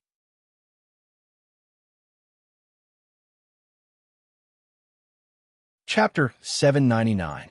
Yi-Chen's words caused the ghostwood tree spirit in Yi-Chen's hand to tremble and then hastily shout, "Lord, you have beaked. This little monster is a plant spirit that has never harmed a human. I had no choice but to hide in this person's body. I ask that Lord you have beaked show mercy and spare this little monster's life." A plant spirit? You had no choice? Yi-Chen sneered when he heard this. Then, he said in a deep voice, "That's right. Even if you really had no choice, when you sucked Huang Su's essence blood and made him wish he was dead, your future was sealed. Only death awaited you. There was no other path." The monster race was divided into 4 major races: beast, bird, water, and plant. Of the 4 major races, although plant-type monsters attacked and devoured humans, there were also many plants that had gained sentience. They were peaceful by nature and would not participate in battle. This had to do with the fact that they were plants and their nature. After all, before plants gained sentience, all they needed to do was absorb water, nutrients, and sunlight to grow. After gaining sentience, their way of life would change slightly, but in terms of their needs, they would only need worldly energy and the essence of the sun and moon. Of course, this was only true for most plants after they had gained sentience. There were also some plants, such as man-eating trees, man-eating flowers, and other carnivorous plants. After gaining sentience, as long as they encountered humans, there was a 100% chance that they would attack and eat the humans without hesitation. Besides this, there were also some plants that, for various reasons, changed their habits and specialized in eating humans. But this was not important. What was important was that, after plants gained sentience, even if they were peaceful by nature and did not participate in battle, they would still change their habits after consuming human essence blood and become man-eating existences. It was for this reason that Yi-Chen didn't feel the slightest bit of sympathy or pity when he heard the scholar tree spirit's words. The moment Yi-Chen spoke, the ghostwood tree spirit in Yi-Chen's hand trembled once more. At this moment, a strong sense of unwillingness erupted from the locust tree spirit's body and spread out. Yi-Chen disdainfully curled his lips when he sensed this. Then he looked at the ghostwood tree spirit and shouted, "What are you waiting for?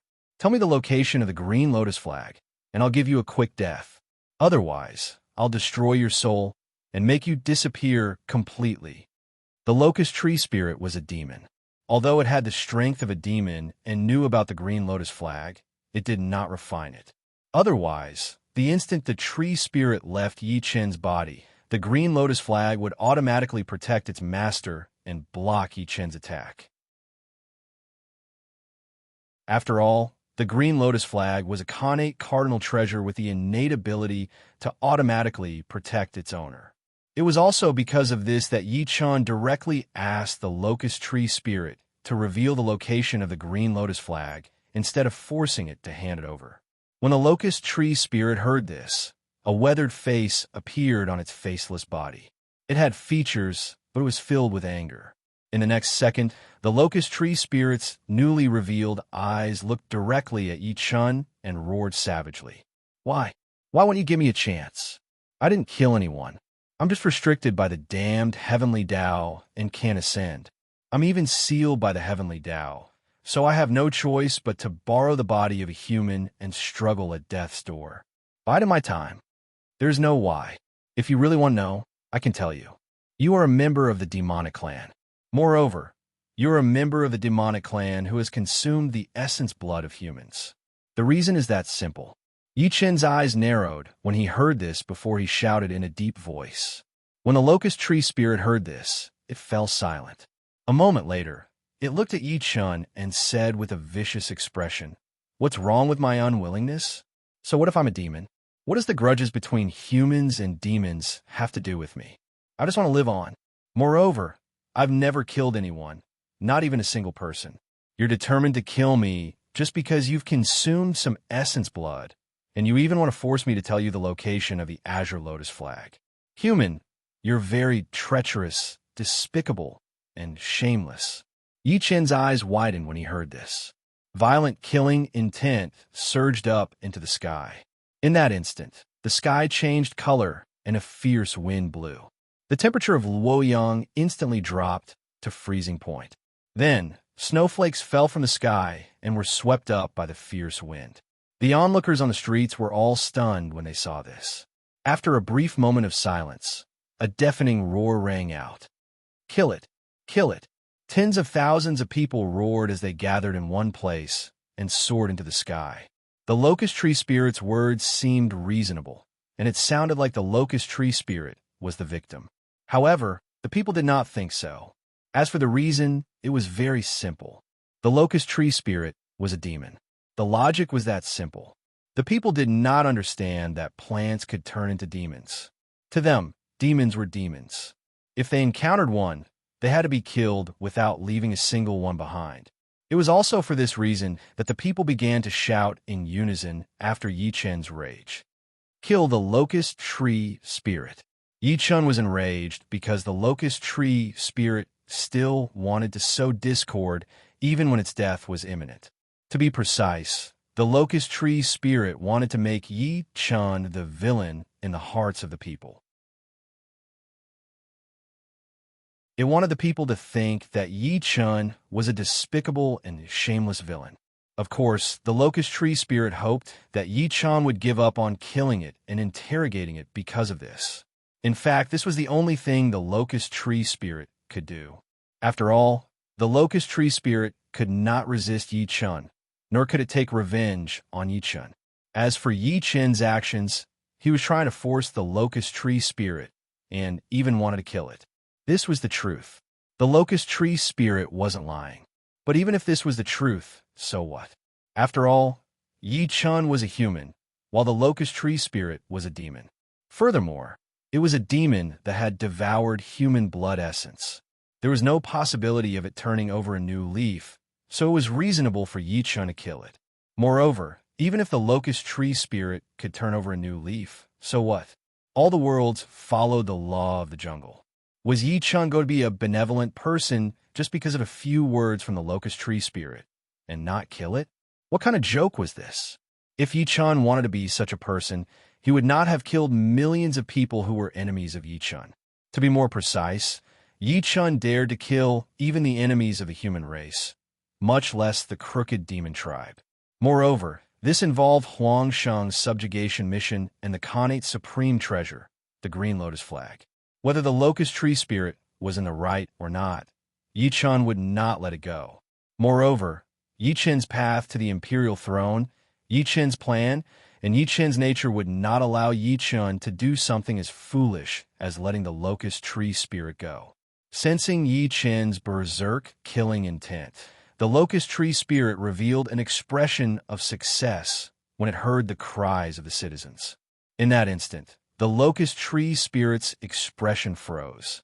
Yi-Chen shot the locust tree spirit a cold glance and bellowed, "This is your last chance. Are you going to speak or not?" After Yi-Chen finished speaking, he flipped his right hand and a blood-red demonic flame appeared with a whoosh. Then it started burning with a crackling sound. The locust tree spirit's pupils constricted at the sight of the crimson flame, and it shrieked, "How is this possible? Red lotus hellfire. How can you have red lotus hellfire?"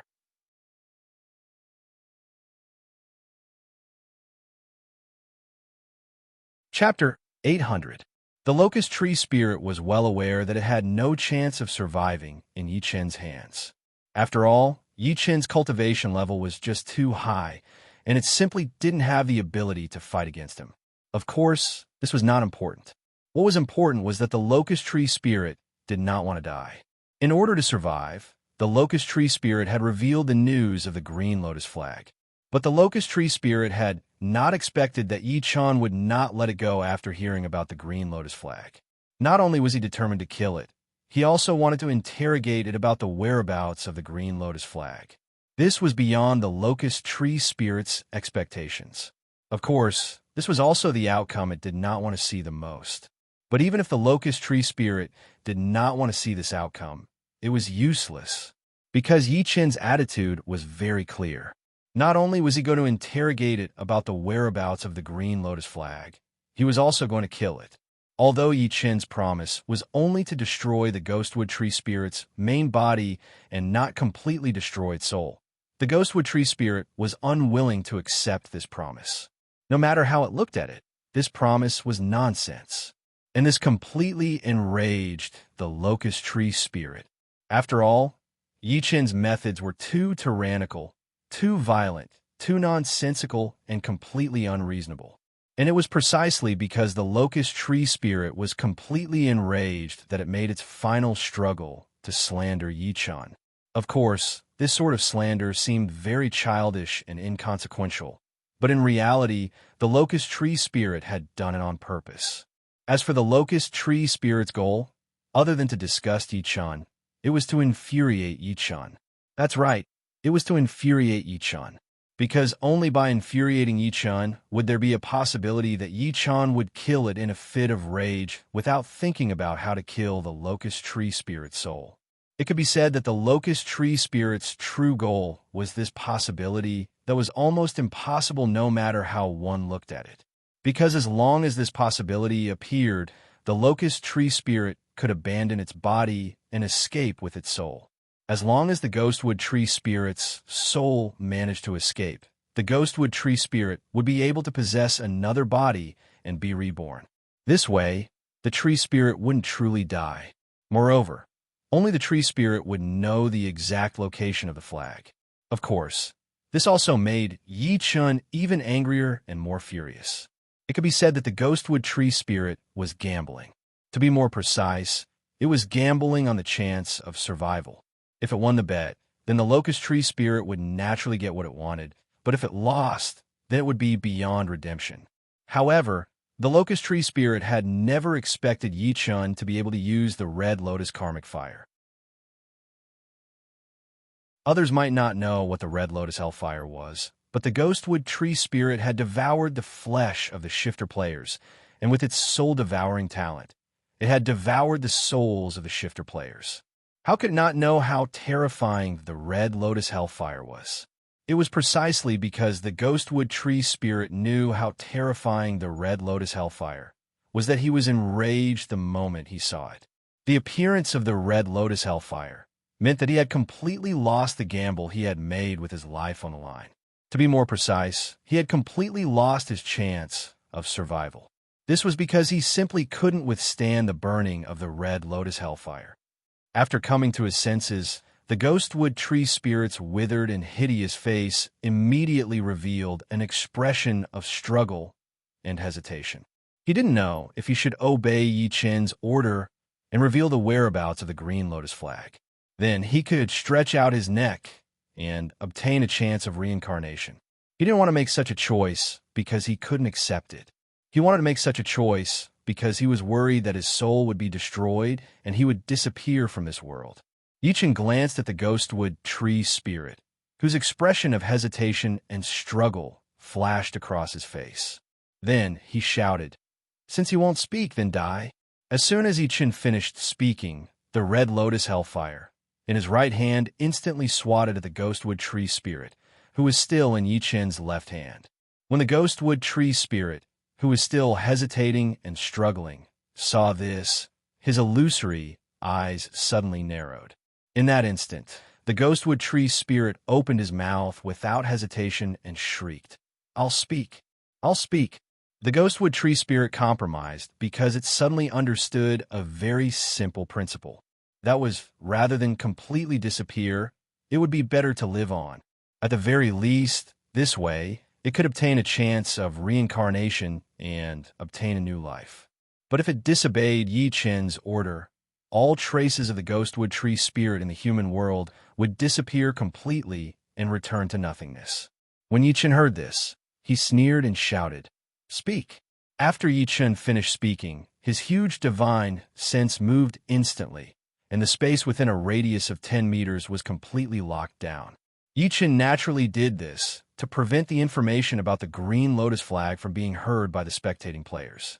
The instant Yichen sealed the space within a 10-meter radius, the ghostwood tree spirit let out a long sigh and said, "The green lotus flag is buried in the backyard of Huang Su's old home." "Very good, you can die now." When Yichen heard this, his eyes widened and he looked directly at the ghostwood tree spirit in his left hand. Yichen clenched his left hand as soon as he finished speaking. With a loud bang, the ghostwood tree spirit in Yichen's left hand was instantly crushed by Yichen. Then, splinters of wood mixed with blood filled the air and splattered everywhere. In that instant, the ghostwood tree spirit's soul left its body and appeared in midair. Sensing that its soul was still there, the ghostwood tree spirit's eyes lit up and it immediately fled into the distance without a second thought. When Yichen, who had yet to deactivate his eyes of fire and gold, saw this, his eyes widened and he roared, "Bastard, I gave you a way out, but you didn't cherish it. Since that's the case, then die for me." After saying this, Yichen's right hand, which was burning with the red lotus hellfire, grabbed the ghostwood tree spirit's soul, which crashed into the light barrier created by Yichen's divine sense, but was unable to break through, and he grabbed it in his hand. In that instant, the red lotus hellfire exploded with a boom. In the blink of an eye, an extremely mournful howl suddenly rang out. The ghostwood tree spirit's howl stopped abruptly and was burned into nothingness by the red lotus hellfire. Seeing this, Yichen curled his lips in disdain. "You've been tricked." Yichen was currently at the Tribulation Transcendent stage and had the ability to enforce the law. Thus, Yichen could not casually make promises, but once Yichen made a promise, he had to follow through, or the laws of heaven and earth would punish Yichen. It was precisely because of this restriction that Yichen had not destroyed the ghostwood tree spirit soul while destroying its body. This was the only way the ghostwood tree spirit would sense the chance of survival and take action because of this chance of survival. In this way, Yichen would be able to kill the ghostwood tree spirit without any qualms. To be more precise, this was a small bug that prevented him from being punished for violating the enforce the law. Of course, Yichen was the only one who knew about this little bug. It was impossible for anyone else to know about it. With this thought, Yichen raised an eyebrow. With a wave of his right hand, the light barrier created by his divine sense instantly vanished. At this moment, Huang Sheng, who had seen the blood and wood fragments on the ground, straightened his tattered robe, and without hesitation, bowed toward Yichen and said in a loud voice, "Huang Sheng, Huang Han Sheng, is willing to follow my master for all eternity and never betray me. I humbly ask for my master's permission."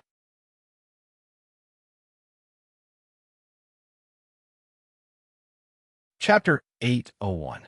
As soon as Huang Sheng finished speaking, the system notification rang out. Ding! The historical superclass generals, Huang Sheng and Huang Hansheng, wish to acknowledge you as their master. Will you accept? As soon as the system notification ended, Yi Chen raised his eyebrows and made his decision without hesitation. Except, Yi Chen had specially come out of the inn and treated Huang Su in order to subdue Huang Sheng. Now that Huang Sheng had taken the initiative to acknowledge him as his master, how could Yi Chen not accept? As soon as Yi Chen made his decision, the system notification rang out. Ding! Congratulations to player Yi Chen for successfully subduing the historical superclass generals, Huang Sheng and Huang Hansheng. As soon as Yi Chen heard this, the corners of his lips curled up. At this moment, the world announcement rang out. Ding! Congratulations to player Yi Chen for being the 6th person to obtain the loyalty of the historical superclass generals, Huang Sheng and Huang Hansheng. Special reward to player Yi Chen, 10 million gold taels. The world announcement rang out 3 times in a row, instantly causing the entire world channel to explode. F***CK. Huang Sheng's subduing mission has just started, and it's already over? Damn, I knew that Huang Sheng will be subdued by Yi Chen in the end. But isn't this too fast? Hee, it doesn't matter if it's fast or slow. With boss Yi Chen around, no one could take advantage of this. That's right. Boss Yi Chen is the best. There's no one else who can compare to him. Damn, my teleportation fee was wasted. Waha, I didn't teleport at all. I already knew that with Yi Chen and Luoyang, it would be useless for anyone to go. Damn, Yi Chen is already the 6th historical superclass general. If this goes on, all the historical superclass generals will run into Yi Chen's pocket. What's the use of being envious? Don't forget, Yi Chen's cultivation realm and Yi Chen's official position and title are both incomparable. How can he compete with Yi Chen? A bunch of fools. Even if you think so much, you won't be able to subdue a superclass historical general. You might as well use the time to kill monsters and level up. Or, you might as well prepare tools, medicine, and the like. Don't forget that there will be a world war in a few days. You idiot, what's the point of telling them? Tell them to be prepared and fight with us when the time comes. Idiot, the world war will affect the entire world. Players of the Eastern region should unite. Otherwise, why don't you try going out by yourself? I can guarantee that if you go out by yourself, you'll be killed by the foreign players in minutes. This guy is right. When the world war starts, we do need to band together. Otherwise, we will be treated as monsters and killed by the foreign player army. What's there to be afraid of? Don't forget that we have Yi Chen in the Eastern region. If those foreign players dare to come over, they'll be killed by Yi Chen in minutes. Don't talk nonsense. I think Yi Chen will go out of the country directly. He won't stay in the Eastern region. I think so too. After all, going out of the country to fight and kill foreign players gives EXP, and you can also get items. When the time comes, I'll follow Yi Chen. Not only will I be safe, but I can also get items continuously. Even if it's something that Yi Chen doesn't want, I'll still be able to earn a lot. The world channel was abuzz with activity. Soon, the topic shifted from Yi Chen's subduing of Huang Sheng to the world war. Yi Chen glanced at it and raised his eyebrows. Follow me. The more, the better. Otherwise, it won't be easy for me to destroy a country and steal its luck. Once the world war started, killing foreign players would give EXP. Of course, they could also get merits, equipment, skills, and other items. This was the reason why the players were attracted to the world war. Yi Chen's participation in the world war was completely different from the players, except for the EXP that he gained. To be more precise, Yi Chen's participation in the world war was to steal the luck of the foreign countries. To do this, it wasn't just about conquering territory. To be more precise, Yi Chen wanted to completely snatch away the heaven and earth fate of the foreign nations. Aside from conquering these foreign nations, he also wanted to ensure that the players of these foreign nations would not be able to take back their nations. To do this, Yi Chen had to leave behind troops to guard the country and cut off wave after wave of foreign players who wanted to counterattack. Otherwise, he had to borrow the strength of the players in the Eastern region to kill the foreign players who wanted to counterattack. Between the two options, the former would cause Yi Chen's army to be completely scattered. Moreover, there might not be enough to distribute. After all, Yi Chen's army was only about 2 million, and Yi Chun had to deal with the entire world. It was for this reason that Yi Chun preferred the latter, which was to let the players follow behind and reap the benefits. In this way, Yi Chun could completely steal the luck of the foreign countries without wasting a single soldier. Of course, Yi Chun thought this way because the success rate of this plan was very high. It should be known that the players were greedy. No one would give up on those foreign players who were easy to kill and gave a lot of EXP. Moreover, they would be very popular. Thinking of this, Yi Chun couldn't help but smile. Then, he looked directly at Huang Sheng and transmitted his voice. From today onwards, Han Sheng will be the 14th general of the Reincarnation Immortal City and will lead 100,000 soldiers. Yi Chun deliberately chose to transmit his voice and didn't speak directly because this was Luoyang, and there were countless people watching on the streets.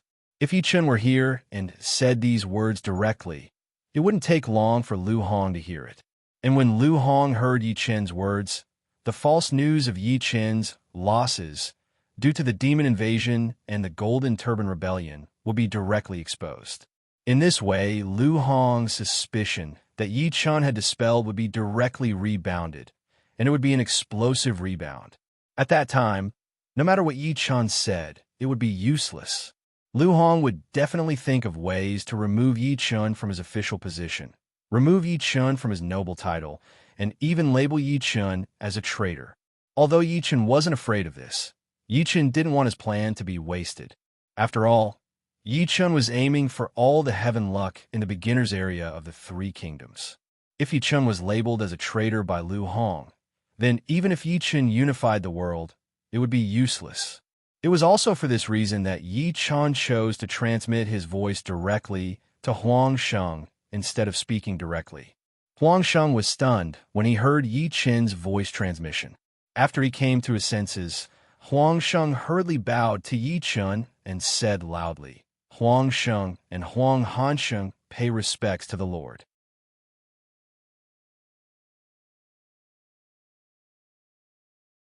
Chapter 802. Although Huang Sheng did not know why Yi Chun would use a voice transmission to talk to him, Huang Sheng was very clear about one thing. No matter how puzzled he was, he could not ask Yi Chun. Otherwise, he would do something wrong and attract the displeasure of Yi Chun. For Huang Sheng, who had just followed Yi Chun, this was no different from an extremely stupid thing to do. Of course, Yi Chun's voice transmission was only one of the reasons why Huang Sheng was stunned. Apart from this, Yi Chun directly appointed Huang Sheng as the general of the Reincarnation Immortal City, leading an army of 100,000 soldiers. This also shocked Huang Sheng. One must know that Huang Sheng was only an ordinary person, while Yi Chun was the general of agile cavalry of the Great Han Empire, the governor of Yuzhou Province, and the noble Yu of Beach, a great immortal who possessed the ability of an immortal. It could be said that Huang Sheng and Yi Chun were on two different levels. One was the earth, the other was the sky. There was no comparison at all. It was precisely because of this difference in status that Huang Sheng subconsciously thought that it was a great fortune that Yi Chun was willing to accept him. Under such circumstances, Yi Chun should not give him any official position. Even if he did, it would only be the position of a deputy general. Who would have thought that the reality was completely beyond Huang Sheng's expectations? Not only did Yi Chun accept him without hesitation, he even directly gave him the position of general of the Reincarnation Immortal City. How could Huang Sheng not know what this meant? It was also because Huang Sheng knew what this meant that he was so shocked and stunned. After all, he never thought that Yi Chun would value him so much. It was also because of this that Huang Sheng did not hesitate to pay his respects to Yi Chun after coming back to his senses. Moreover, his words were filled with excitement and gratitude. After hearing Huang Sheng's words that were filled with excitement and gratitude, Yi Chun chuckled and nodded. Then he said, "Wait a moment. Please wait a moment. I'll help Huang Su heal his body first." Huang Sheng's eyes turned red when he heard this. Then he bowed to Yi Chun gratefully and said, "Zhong, thank you, my lord." Upon hearing this, Yi Chun chuckled and waved his hand. At this moment, Philos Aureus, who was waiting on the other side of the street due to Yi Chen's order to prohibit civilians from approaching, came to Yi Chen's side with an agitated expression. She then solemnly bowed to Yi Chen and said, "Woody, thank you, Lord Beach. We're family, so there's no need to be so polite." When Yi Chen heard this, he couldn't help but smile. After that, he directly walked towards Huang Su. When Philos Aureus heard this, she was stunned. When she came to her senses, Philos Aureus's eyes brightened and revealed an expression of indescribable gratitude. Philos Aureus couldn't help but be moved. After all, Yi Chen had saved Huang Su and was now going to treat Huang Su's injuries. Of course, Philos Aureus was so moved because Yi Chen was approachable and sunny and handsome. Looking at Yi Chen's back, Philos Aureus opened her mouth several times, but in the end, Philos Aureus couldn't utter a single word. This was because she didn't want to disturb Yi Chen's treatment of Huang Su, and also because she didn't know what to say. When Huang Sheng saw this, he froze for a moment before patting Philos Aureus's shoulder and saying softly, "Woody, Woody isn't an ordinary person. Woody, Master is no ordinary person. Perhaps he won't look down on you just because you're a woman, Father." Woody understands. Philos Aureus couldn't help but blush when she heard this, and then she lowered her head and replied softly. Yi Chen, who had just walked over to Huang Su's side, couldn't help but raise an eyebrow when he heard this. It seemed that Philos Aureus wanted to be a general. Yi Chen couldn't be blamed for thinking this way. After all, it wasn't hard to discern Philos Aureus's thoughts from the conversation between Philos Aureus and Huang Sheng. Of course, if not for Yi Chen's extremely sharp senses, he wouldn't have been able to hear the conversation between Philos Aureus and Huang Sheng. After all, the two of them were speaking very softly. A woman's body, a heart that refused to admit defeat, and a desire to be a heroine. Thinking of this, Yi Chen couldn't help but smile. With a wave of his right hand, a small pond made of stalactites instantly appeared on the ground. At this moment, a strong and comfortable medicinal fragrance directly appeared from the small pool and then quickly spread out. What Yi Chen had summoned was the millennium stalactite milk that he had obtained in the real world a long time ago. It had the ability to cleanse the marrow and raise the foundation of bones. It was extremely effective in healing injuries and negative states of the body. Huang Su's current state was one where he had lost a large amount of blood essence, and his vitality had been greatly damaged. Naturally, using the millennium stalactite milk to heal him was the best option. Glancing at the millennium stalactite milk in the small pond, Yi Chen smiled faintly. With a suction force from his right hand, 3 balls of millennium stalactite milk flew out of the small pond and headed straight for Huang Su. Huang Su, who had fainted when the locust tree essence left his body, instantly regained some vitality when he smelled the medicinal fragrance of the millennium stalactite milk. He then opened his eyes. Seeing this, Yi Chen nodded in satisfaction and said, "Eat this. Eat it, and your body will recover."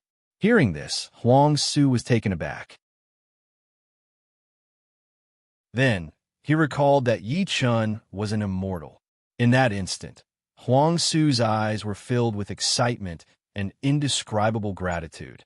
It was hard for Huang Su not to be excited, and it was even harder for Huang Su not to be moved. After all, not only had Yi Chen saved him earlier, Yi Chen had even taken out a divine medicine to treat him. So long as he consumed the 1,000-year stalactite milk that Yi Chen spoke of, his body would completely recover and avoid becoming a weakling that didn't even have the strength to truss up a chicken. It could be said that what Yi Chen had done for Huang Su was equivalent to the grace of rebirth twice. How could Huang Su, who knew all this, not be moved? How could he not be excited? Thank you, you, Lord Yu of Beach. Huang Su, who had just regained his senses, used all his strength to shout this simple sentence. Huang Su really wanted to swallow the millennium stalactite milk to recover his broken body, but he couldn't do so because he hadn't thanked Yi Chen yet. If he didn't even say thank you, not only would Huang Sheng not agree, but even Huang Su wouldn't forgive himself. Hearing this, Yi Chen instantly understood Huang Su's meaning. He shook his head helplessly and said, "Enough. All right, there's no need to say any more. Hurry up and eat the Millennium Stalactite milk." After hearing Yi Chen's words, Huang Su nodded with great effort. Then he opened his mouth and swallowed the 3 balls of Millennium Stalactite milk floating in front of him. In that instant, a huge amount of energy appeared in Huang Su's body. Then, Huang Su's body recovered at a speed visible to the naked eye. After 10 minutes, Huang Su, who had been as dry as a skeleton, turned into a normal young man. Although his body was still thin and weak, he was completely different from his dying state from before. Seeing this, Yi Chen nodded in satisfaction. Then he grabbed at the air with his right hand and instantly stored the Millennium Stalactite milk into his pocket dimension. At this moment, Huang Su exhaled deeply and alighted from the carriage without a carriage. In the next second, Huang Su knelt on one knee before Yi Chen without hesitation. Then he cupped his hands and bowed loudly. "Huang Su is willing to follow the Lord for all eternity and never betray you. Please grant me the Lord's permission."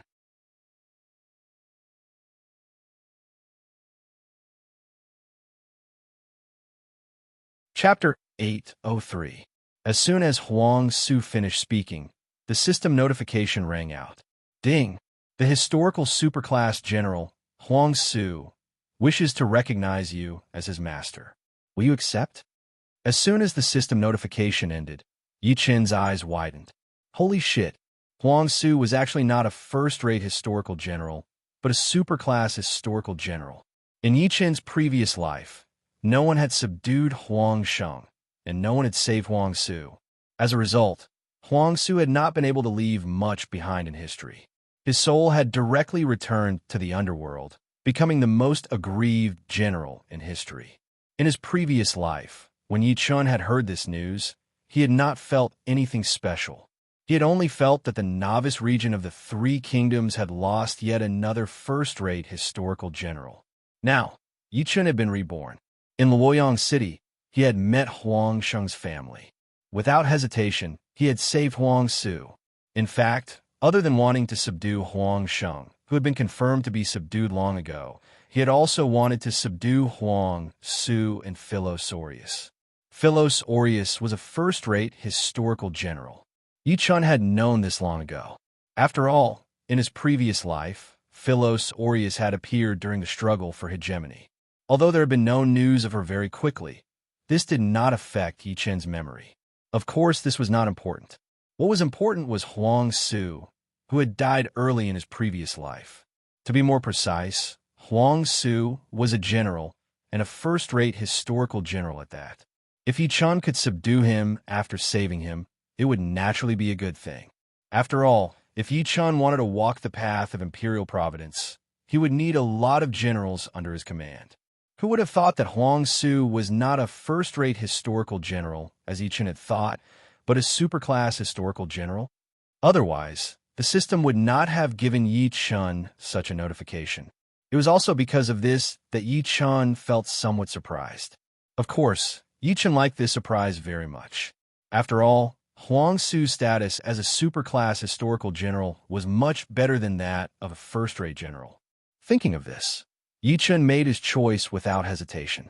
Except, as soon as Yi Chen made his decision, the system notification sounded again. Ding!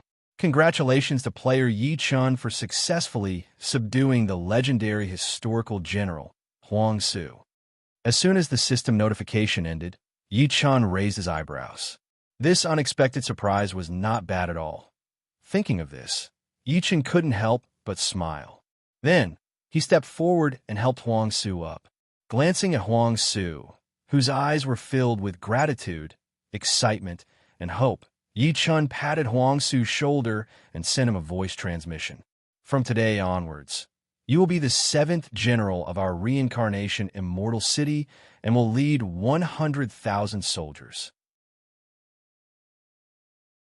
Although Huang Su had just recovered, his status as a top-tier historical general was there for all to see. He was completely qualified to command an army of 100,000. Otherwise, Yi Chen wouldn't have said this. As for Yi Chen's voice transmission to appoint Huang Su, it was naturally to prevent the surrounding commoners from hearing this and spreading the news to Lu Hong's ears. Hearing Yi Chen's voice transmission, Huang Su was immediately dumbfounded. Huang Su had been worried that Yi Chen wouldn't accept him after he said that he would be recognized as his master. After all, he was just an ordinary commoner, while Yi Chen was the king of Yuzhou, who had an incomparable status and an immortal with great magical powers. Who would have thought that the result would be completely out of his expectations? His master, Yi Chen, who had saved his life, would not only accept him, but also directly entrust him with an important task. How could Huang Su not know what this meant? It was precisely because he knew that Huang Su was dumbfounded on the spot. After coming to his senses, a feeling of excitement, gratitude, and a gentleman dying for his bosom friend instantly appeared in Huang Su's heart, and then directly exploded. In the next second, Huang Su knelt down on one knee in front of Yi Chen without any hesitation. Then, he raised 3 fingers and yelled, "I'm sorry. Huang Su swears to the heavens that I will follow my master until death. As long as my master's sword points, even if it is a mountain of swords or a sea of fire, Huang Su is willing to go forward without regret until death." As soon as Huang Su's words fell, the system's prompt sounded. Ding! Huang Su's loyalty plus 30 advanced to die loyal. As soon as the system's prompt ended, Yi Chen could not help but raise his eyebrows. Not bad, not bad. Another die loyal subordinate. Just as Yi Chen thought of this, Huang Sheng, who had completely recovered, and Philos Aureus, Huang Su, and Huang Sheng walked straight over. When the two came to Yi Chen's side, Huang Sheng looked at Huang Su with tears in his eyes, and then directly looked at Yi Chen. Then he knelt on one knee in front of Yi Chen and swore to the heavens, "Huang Sheng, Huang Hansheng, swear to follow my master until death and never betray him. If I violate this oath, my soul shall be destroyed." As soon as Huang Sheng finished speaking, the system's prompt sounded. Ding! Huang Sheng's loyalty plus 30 advanced to die loyal. As soon as the system's prompt ended, Philos Aureus, who was standing next to Huang Sheng, struggled for a moment, and then directly knelt on one knee in front of Yi Chen and loudly said, "Philos Aureus is willing to follow my master. I beg my master to take me in." As soon as Philos Aureus finished speaking, the system's prompt sounded. Ding! A top-class historical general, a top-class historical beauty, Philos Aureus, wishes to recognize you as her master. Do you accept? As soon as the system's prompt ended, Yi Chen was stunned. The hell? What's going on? In his previous life, wasn't Philos Aureus a top-class historical general? How did she become a top-class historical general now? In his previous life, Philos Aureus was indeed a top-class historical general. Yi Chen remembered this very clearly. But at this moment, because Philos Aureus wanted to recognize him as her master, the system's prompt wouldn't deceive Yi Chen. Yi Chen was also clear on this point.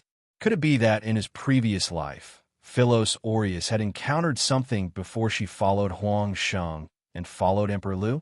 Could it be that this caused her to drop from a top-class historical general to a top-class historical general? Damn it, maybe that's really the case. Otherwise, how could a top-class historical general disappear so quickly after appearing for such a short period of time? Thinking of this, Yi Chen made his choice without hesitation. Except, as soon as Yi Chen made his decision, the system's prompt rang out. Ding! Congratulations to player Yi Chen for successfully subduing top-class historical general and top-class historical beauty Philos Aureus. As soon as the system's prompt ended, Yi Chen helped Huang Sheng up and patted him on the shoulder before looking at Philos Aureus. Just as Philos Aureus's face started to turn red from Yi Chen's gaze, Yi Chen bent down and gently helped Philos Aureus up. In the next second, Yi Chen looked at Philos Aureus and asked seriously, "Woody, do you want to enter the Copper Sparrow Pavilion, or do you want to lead troops in a battle and gallop across the battlefield?" As soon as Yi Chen finished speaking, Philos Aureus was stunned. Huang Sheng, who was beside her, was also stunned. However, Huang Sheng's eyes immediately lit up. While Philos Aureus was still in a daze, Huang Sheng bowed to Yi Chun without hesitation. If my lord likes it, this loyal servant is willing to make the decision to allow Woody to enter the Copper Sparrow Pavilion. As soon as Huang Sheng finished speaking, Philos Aureus looked at him blankly and asked, "Father, what does the Copper Sparrow Pavilion do?"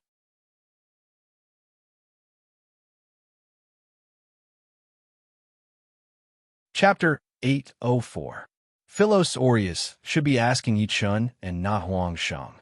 However, Philos Aureus's complicated feelings made her not dare to look at Yi Chun, much less speak to Yi Chun. She was shy, nervous, and at a loss. She had no choice. Who asked her to imitate a man and take the initiative to acknowledge Yi Chun as her master on the street? The moment Philos Aureus finished speaking, Huang Sheng suddenly coughed a few times. However, he quickly calmed down and looked at Philos Aureus. Only young and beautiful women can stay at the Copper Sparrow Pavilion. Once you enter the Copper Sparrow Pavilion, no matter what the Lord wants you to do, you must obey and cooperate. Do you hear me? Yi Chen's face froze when he heard Huang Sheng's words. F***K. Why does it feel like Huang Sheng is calling me a perverted thief when he says that? Huang Sheng naturally wouldn't say that Yi Chun was a pervert, nor would he think that way. After all, he had already acknowledged Yi Chun as his master and was extremely loyal to him. There was no possibility of him having any ill intentions. Yi Chun had no choice but to think this way. After all, Huang Sheng's words contained too many ambiguities. Just as Yi Chun thought of this, Huang Su, who was also confused by the words Copper Sparrow Pavilion, was stunned. He instinctively looked at Huang Sheng and asked, "Father, little sister is going to be the Lord's concubine?" Huang Sheng's face darkened when he heard Huang Su's words. Huang Su's face froze because he felt that he had said the wrong thing. Moreover, this wasn't a suitable place to talk about this. Philos Aureus, who was standing at the side, obviously understood what the Copper Sparrow Pavilion meant after hearing Huang Su's words. At this moment, Philos Aureus's little face turned bright red. She immediately lowered her head and subconsciously rubbed the corners of her clothes with her hands. Yi Chun raised his eyebrows when he saw Philos Aureus's shy and nervous actions. At the same time, he secretly heaved a sigh of relief. Damn it! Luckily Huang Su is a little silly. Otherwise, my great image in Philos Aureus's heart would be destroyed at this thought. Yi Chun couldn't help but glare at Huang Sheng. Yi Chun glare. Huang Sheng was shocked and immediately knelt down on one knee to beg Yi Chun to forgive Huang Su's rudeness. Although Huang Sheng believed that Huang Su was the one who made Yi Chun unhappy, Huang Su was still his son. He had no choice but to do this. However, Huang Sheng was only halfway through kneeling on one knee when Yi Chun grabbed him. Then, Huang Sheng stopped his kneeling. Yi Chun glanced at Huang Sheng, who was stunned by his actions, and said with a chuckle, "There's no need for that. Besides, what Huang Su said isn't entirely wrong. Although it's not appropriate to talk about this in public, it's just a small matter. There's no need to take it to heart." Huang Sheng's eyes lit up when he heard Yi Chun's words. Huang Su, who was about to apologize, heaved a sigh of relief. He then knelt down on one knee and bowed to Yi Chun. "Your Highness, this general was foolish. Please punish me. I didn't even take it to heart. What are you waiting for? Hurry up and get up." Yi Chun glared at Huang Su and said. Huang Su was overjoyed when he heard Yi Chun's casual tone. He then cupped his fists and bowed. "Yes, Your Highness." Yi Chun chuckled and nodded. He then turned to the bashful Philos Aureus and asked, "What's the matter? Woody, have you thought it through?" Huang Sheng had just realized Yi Chun's intentions. In order to repay his kindness and for the sake of Philos Aureus's future, he had unhesitatingly made a decision for Philos Aureus. Logically speaking, Yi Chun didn't need to ask Philos Aureus. After all, the matter was already set in stone. As for the reason, it was very simple. This was the Three Kingdoms, and they followed the principle of parents' orders and matchmakers. Since Huang Sheng had spoken, Even if Philos Aureus was unwilling, she couldn't go against Huang Sheng's decision. But the problem was that Yi Chun couldn't take this for granted. After all, Philos Aureus had previously expressed her desire to become a heroine, or perhaps a female general. If Yi Chun didn't care about Philos Aureus's thoughts and directly accepted Philos Aureus into the Copper Sparrow Pavilion, then Philos Aureus might very well die of depression. This wasn't an outcome that Yi Chun wanted to see. It was precisely because of this that Yi Chun had specifically asked Philos Aureus. When Yi Chun's words fell, Philos Aureus's hands, which were fiddling with the hem of her clothes, immediately stiffened. But soon, Philos Aureus nodded lightly and softly replied, "It's all up to Father." When Yi Chun heard this, he was stunned and couldn't help but raise his eyebrows. "Well, it seems that I'm still more charming." Yi Chun's thoughts were not because Yi Chun was narcissistic, but because it was the truth and inevitable. After all, Yi Chun was handsome, had a noble status, and was an immortal who possessed great magical powers. Such an existence was extremely lethal to the women of this era. Otherwise, how could Yi Chun have subdued so many first-rate historical beauties and super first-rate historical beauties? At this moment, hadn't Philos Aureus, who dreamed of becoming a female general, also changed her dream because of Yi Chun? He didn't expect that taking in Huang Sheng would be so difficult. All that was left was to go to Huang Sheng's hometown and obtain the Green Lotus flag. At this thought, Yi Chun looked directly at Philos Aureus and said, "Come with me to the inn. In that case, follow me to the inn. I will send you back to the reincarnation immortal city later." "Yes." My husband." When Philos Aureus heard this, she blushed again and lowered her head nervously. When Yi Chun saw this, he couldn't help but smile. Then, he looked at Huang Sheng and Huang Su and said, "Come with me. All of you come with me. There are some things I need to tell you." "Yes, my lord." After confirming that Philos Aureus had really been taken in by Yi Chun, Huang Sheng and Huang Su looked at each other and bowed to Yi Chun in unison. Yi Chun nodded and then pulled the nervous and shy Philos Aureus to the inn. When Huang Sheng and Huang Su saw this, they hurriedly followed behind. At this moment, a world announcement sounded. "Ding! Congratulations to player Yi Chun for being the 7th person to obtain the loyalty of the first-rate historical general, Huang Su. Player Yi Chun is specially rewarded with 10 million gold taels. Ding! Congratulations to player Yi Chun for being the 8th person to obtain the loyalty of the first-rate historical general, Philos Aureus. Player Yi Chun is specially rewarded with 10 million gold taels. Because of her status as a first-rate historical beauty, player Yi Chun is additionally rewarded with 100,000 purple taels.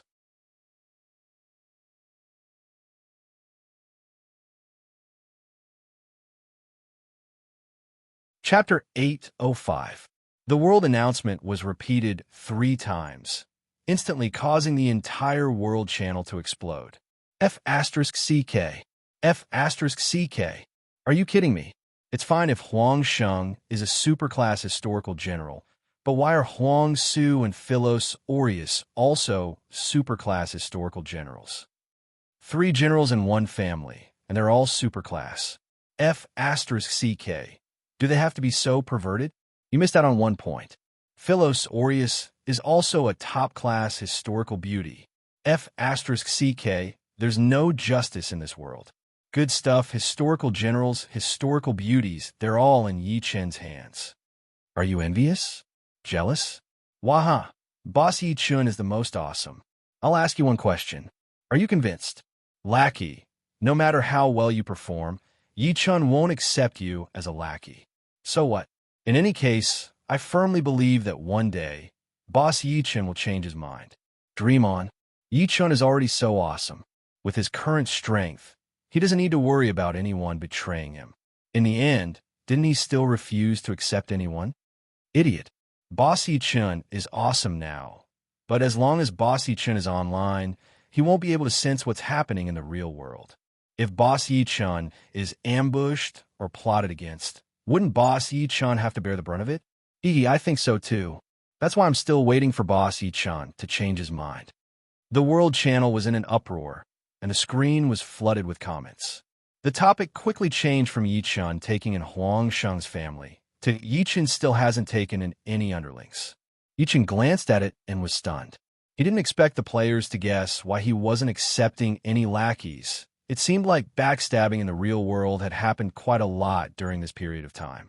Yi-chan curled his lips in disdain at the thought of this and continued on his way to the Pleasant Arrival Inn. What the gamers thought and judged had nothing to do with Yi-chan. No matter how dark and chaotic the real world was, it had nothing to do with Yi-chan. This was because Yi-chan had never thought of being a savior. Happy arrival in Sky Room. When Yi-chan arrived with Philos Aureus, Huang Sheng, and Huang Su, he immediately looked at Huang Sheng and asked, "What's the matter? Where's the Huang family's old house?" Yi-chan had already received news of the green lotus flag from the locust tree spirit, so he naturally wouldn't miss it. It was also for this reason that Yi-chan had asked Huang Sheng about it. Huang Sheng was taken aback by Yi-chan's question. Although he didn't understand Yi-chan's sudden question, he didn't dare to delay. After regaining his senses, he hurriedly bowed to Yi-chan and said, "My lord, lord. Zhong's old house is in the western district of Nanyang City. It's about 300 meters away from the western city gate." Yi-chan nodded and continued asking, "What are the surrounding areas? Are there any landmarks in the surroundings?" "My lord, there's a grain store directly opposite the old house. To the left of the grain store is a cloth store, and to the right of the store is a wine shop." Huang Sheng hurriedly bowed when he heard Yi-chan's question. Yi-chan smiled and said, "Very well. In a moment, I'll give you some cultivation techniques and equipment. Then, I'll send you to the reincarnation immortal city. Once there, you and Huang Su can look for Gua Yi or Mi Zhu. They'll arrange everything for you. As for the selection of soldiers, you can go to the drill ground by yourselves." "Yes, my lord." Huang Sheng and Huang Su's eyes lit up when they heard this. They hurriedly bowed and greeted Yi-chan loudly. Yi-chan chuckled and nodded when he heard this. He then looked at Philos Aureus and said, "Woody, once you reach the reincarnation immortal city, you can go directly to the city lord's mansion. Once there, look for Zhao Yu and tell her what happened." Philos Aureus blushed when she heard Yi-chan's words. She then nodded lightly. However, before she could say anything, Yi-chan continued, "Don't worry. There's no need for you to worry. You don't need to think too much about it. I can only marry one wife. This doesn't apply to me because all my women are my wives."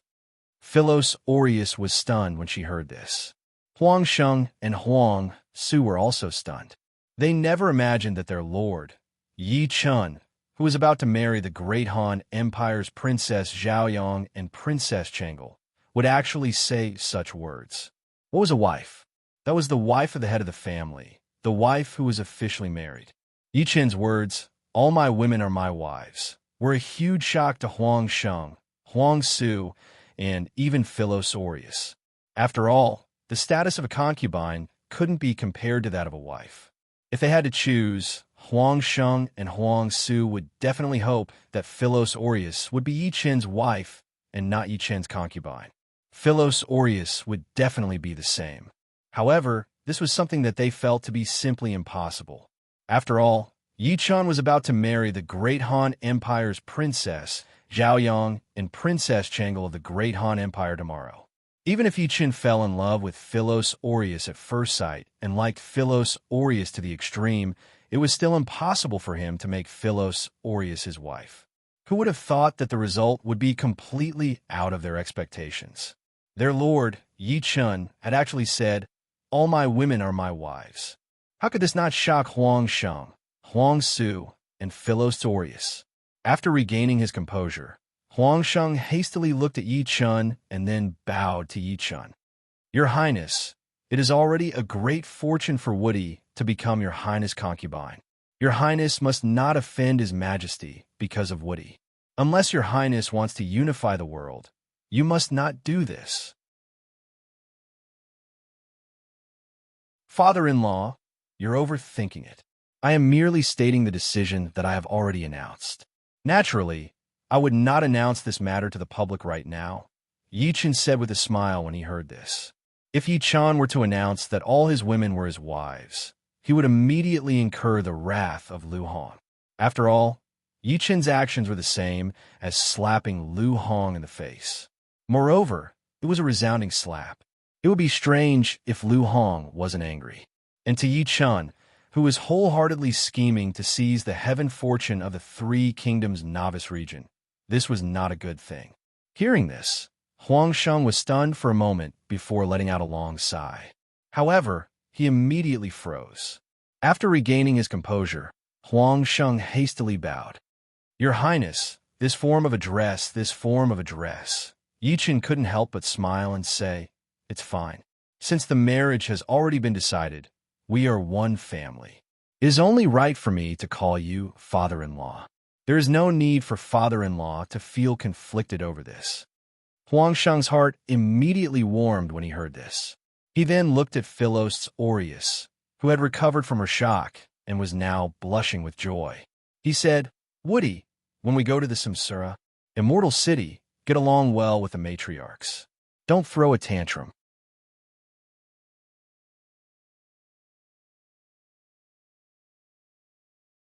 Chapter 806. When Philos Aureus heard this, her face instantly turned deathly pale. Then, she hurriedly looked at Yi Chen and anxiously explained, My husband, this concubine has never thrown a tantrum. When Yi Chen heard this, he couldn't help but be taken aback. Damn, Philos Aureus is worried that I'll misunderstand her and become unruly and willful. Thinking of this, Yi Chen helplessly shook his head. Then, he looked directly at Philos Aureus and said, I know. Don't overthink it. Father-in-law said that to tell you to get along with your sisters in the city lord's mansion. Don't get into conflicts over trivial matters. When Yi Chen said this, Huang Sheng, who had just realized that he had said the wrong thing, and his expression froze, immediately heaved a sigh of relief. However, compared to before, his expression was much more awkward. When Philos Aureus heard Yi Chen's words, she also heaved a sigh of relief.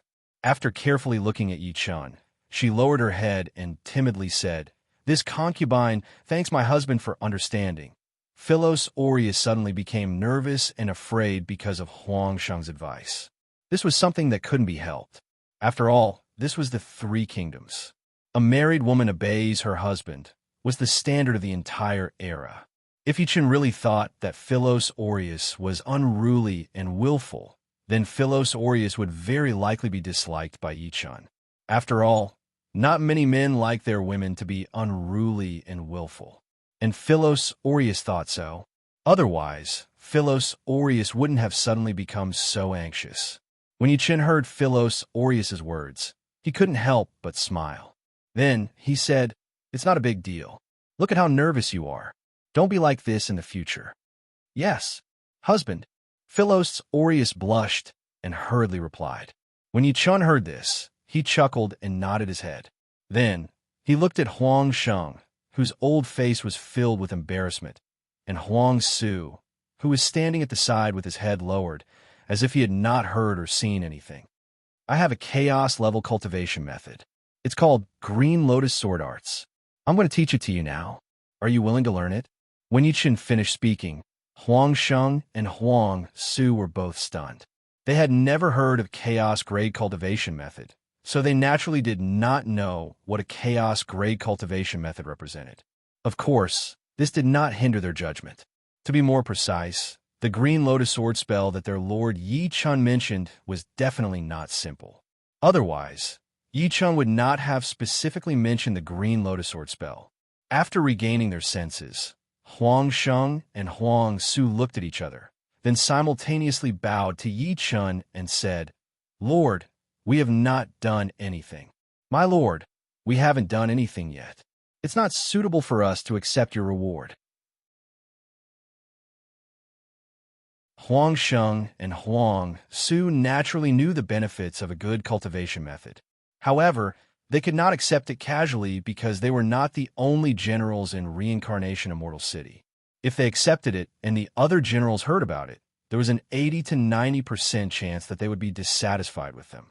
This was not the result they wanted to see. When Yi Chun heard Huang Sheng and Huang Su's response, he couldn't help but be taken aback. Then, he immediately understood what Huang Sheng and Huang Su were worried about.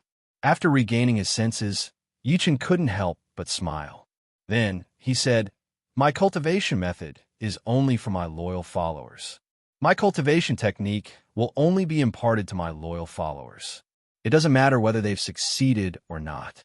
Moreover, only by imparting my cultivation technique will you be able to conquer the world for me and the reincarnation immortal city, sweeping away all our enemies." When Huang Sheng and Huang Su heard this, they were once again taken aback. Then, they simultaneously looked at Yi Chun, bowed, and said, "Lord, this..." Huang Sheng and Huang Su were already loyal to Yi Chun, so they fulfilled Yi Chun's conditions. However, they still felt that it was inappropriate to accept Yi Chun's reward without even doing anything. It was unreasonable. When Yi Chun heard this, he couldn't help but raise his eyebrows. Then he asked with a surprised expression, "The Green Lotus Sword spell is the best cultivation method in the Desolation era. Once mastered, one can become a saint. You don't want such an opportunity?" When Huang Sheng and Huang Su heard this, they were stunned for a moment.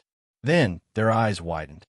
After regaining their senses, Huang Sheng and Huang Su, the father and son pair, both shouted in surprise, Become a saint. This. Huang Sheng and Huang Su knew that the Green Lotus Sword spell that Yi Chun mentioned was of a very high grade. Moreover, it was an existence that transcended the mortal world. However, they never thought that the Green Lotus Sword spell was not only a top cultivation method, but also a cultivation method that could allow them to become a saint. This fact seriously exceeded Huang Sheng and Huang Su's imagination.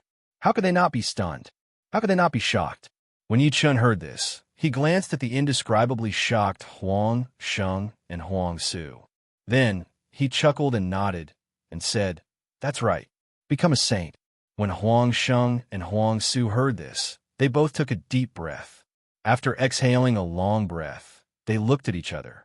Then, without hesitation, they knelt on the ground and bowed loudly to Yi Chun. "Huang Sheng, Huang Su greets Master. We swear that even if our cultivation is stronger, even if we become a saint, we will still be loyal to Lord. We will follow you in life and death, and we will never betray you.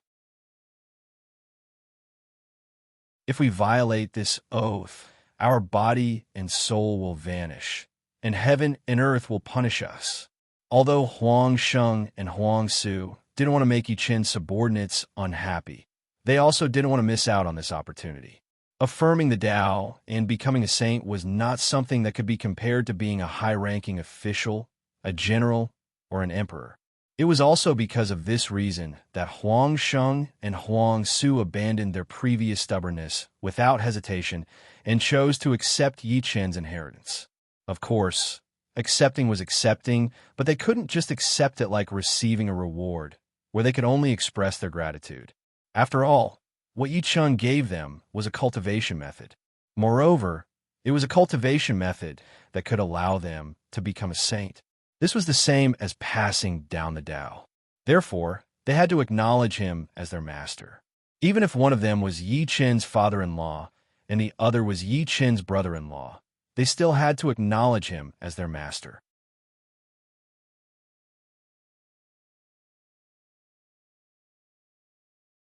Chapter 807. As soon as Huang Sheng and Huang Su finished their vows, the sky above Luoyang City rumbled with thunder and lightning. Rumble. When Yi Chun heard this, he glanced at the sky outside the window and raised his eyebrows. It seemed that Huang Sheng and Huang Su's future achievements would not be low. It was no wonder that Yi Chun thought this way. One must know that the world's response would not appear casually. Now, Huang Sheng and Huang Su, who had yet to reach the mortal evolution state, actually used their vows to attract the world's response. This was enough to prove that the content of their vows could be realized. To be more precise, even if Huang Sheng and Huang Su were unable to become saints, they would still be able to walk very far on the path of cultivation. Otherwise, the world would not respond to their vows. This was the main reason why Yi Chan was happy. After all, the stronger his subordinates were, the more help they would be to Yi Chan. How could Yi Chan not be happy? Thinking about this, Yi Chan could not help but smile. Then he raised his right hand and pointed his index finger at the void twice. In the next second, two streams of information instantly flew out and directly rushed into Huang Sheng's and Huang Su's heads, entering them in a flash. The instant the information entered Huang Sheng and Huang Su's minds, they closed their eyes at the same time and began to comprehend the content of the cultivation method. When Yi Chen saw this, the Khanate cardinal treasure, the heaven and earth cauldron, appeared in front of him. Glancing at the heaven and earth cauldron, Yi Chen's right hand grasped the void. Two balls of creation chi instantly flew out from the heaven and earth cauldron and flew toward Huang Sheng and Huang Su. When the creation chi came into contact with Huang Sheng and Huang Su's bodies, it was instantly absorbed by them. In the next second, two chi of enlightenment appeared from Huang Sheng and Huang Su's bodies. When Yi Chen saw this, he nodded in satisfaction. With the heaven and earth cauldron, he could save a lot of Tao enlightenment stones. The cauldron of heaven and earth contained the chi of creation. Its function was to improve one's foundation and allow one to enter a state of epiphany. Although there was a limit to the number of times it could be used, the property of allowing one to have an epiphany was real. It was because of the fortune aura's ability to enlighten people that Yi Chen took out the cauldron of heaven and earth when Huang Sheng and Huang Su were comprehending the green lotus sword art, and used the fortune aura in the cauldron on Huang Sheng and Huang Su. After all, the green lotus sword technique was a chaos-level technique. It was impossible for Huang Sheng and Huang Su to fully comprehend it by themselves. Time passed bit by bit. Huang Sheng and Huang Su, who were still in a state of epiphany, simultaneously emitted a tyrannical aura. This aura continued to rise until it reached the great circle of the martial general saint level before it completely stopped. Seeing this, Yi Chen could not help but sigh inwardly. Damn it, if only he had met Huang Sheng and Huang Su earlier. That way, they could also obtain the title of Heavenly General. Then, they could be like Zhao Yun, Dian Xiong, and the others, breaking free from the restrictions of this world's heavenly Tao and increasing their strength without limit. Thinking of this, Yi Chen immediately looked at Huang Sheng and Huang Su's attributes panel. When Yi Chen saw that their foundation had both become two-star immortal spirit bodies, the corner of his mouth could not help but curl up. It was fine if they could not break through to the next level. At least their foundation had improved. Thinking of this, Yi Chen could not help but smile.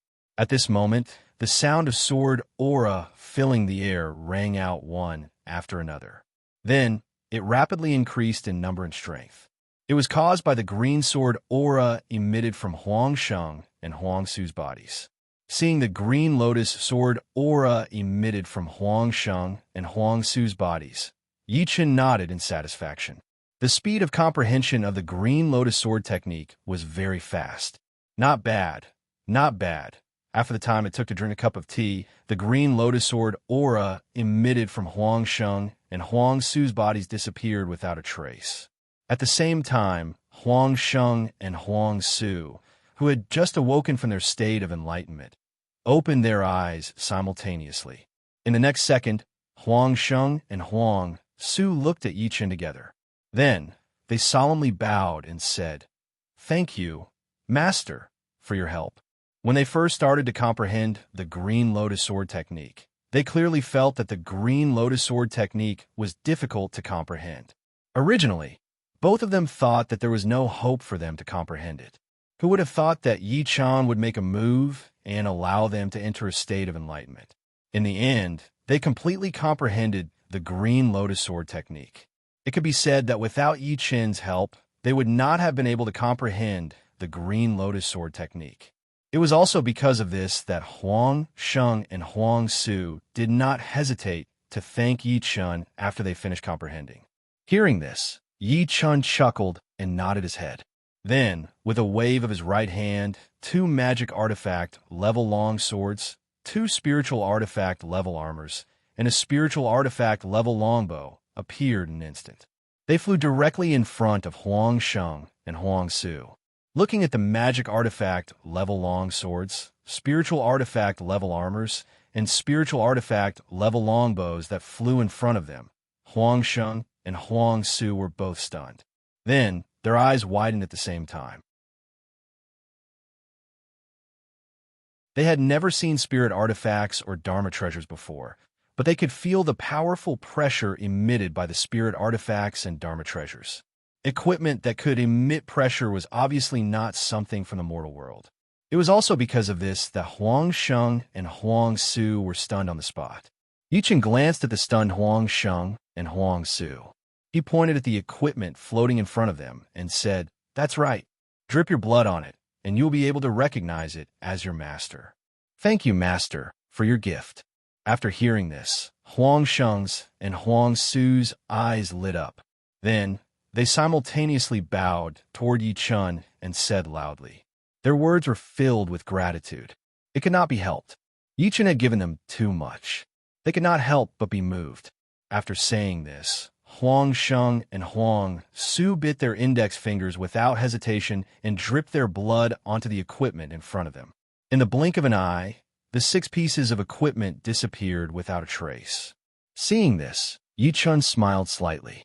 Then, he looked at Philos Aureus and said, "Woody, this is yours."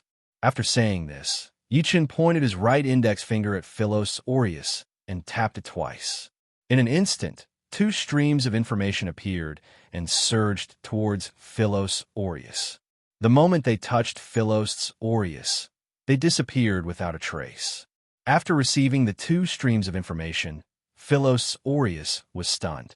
At this moment, Yichen's right hand pointed at the cauldron of heaven and earth, which was still floating beside him and sucked in the air.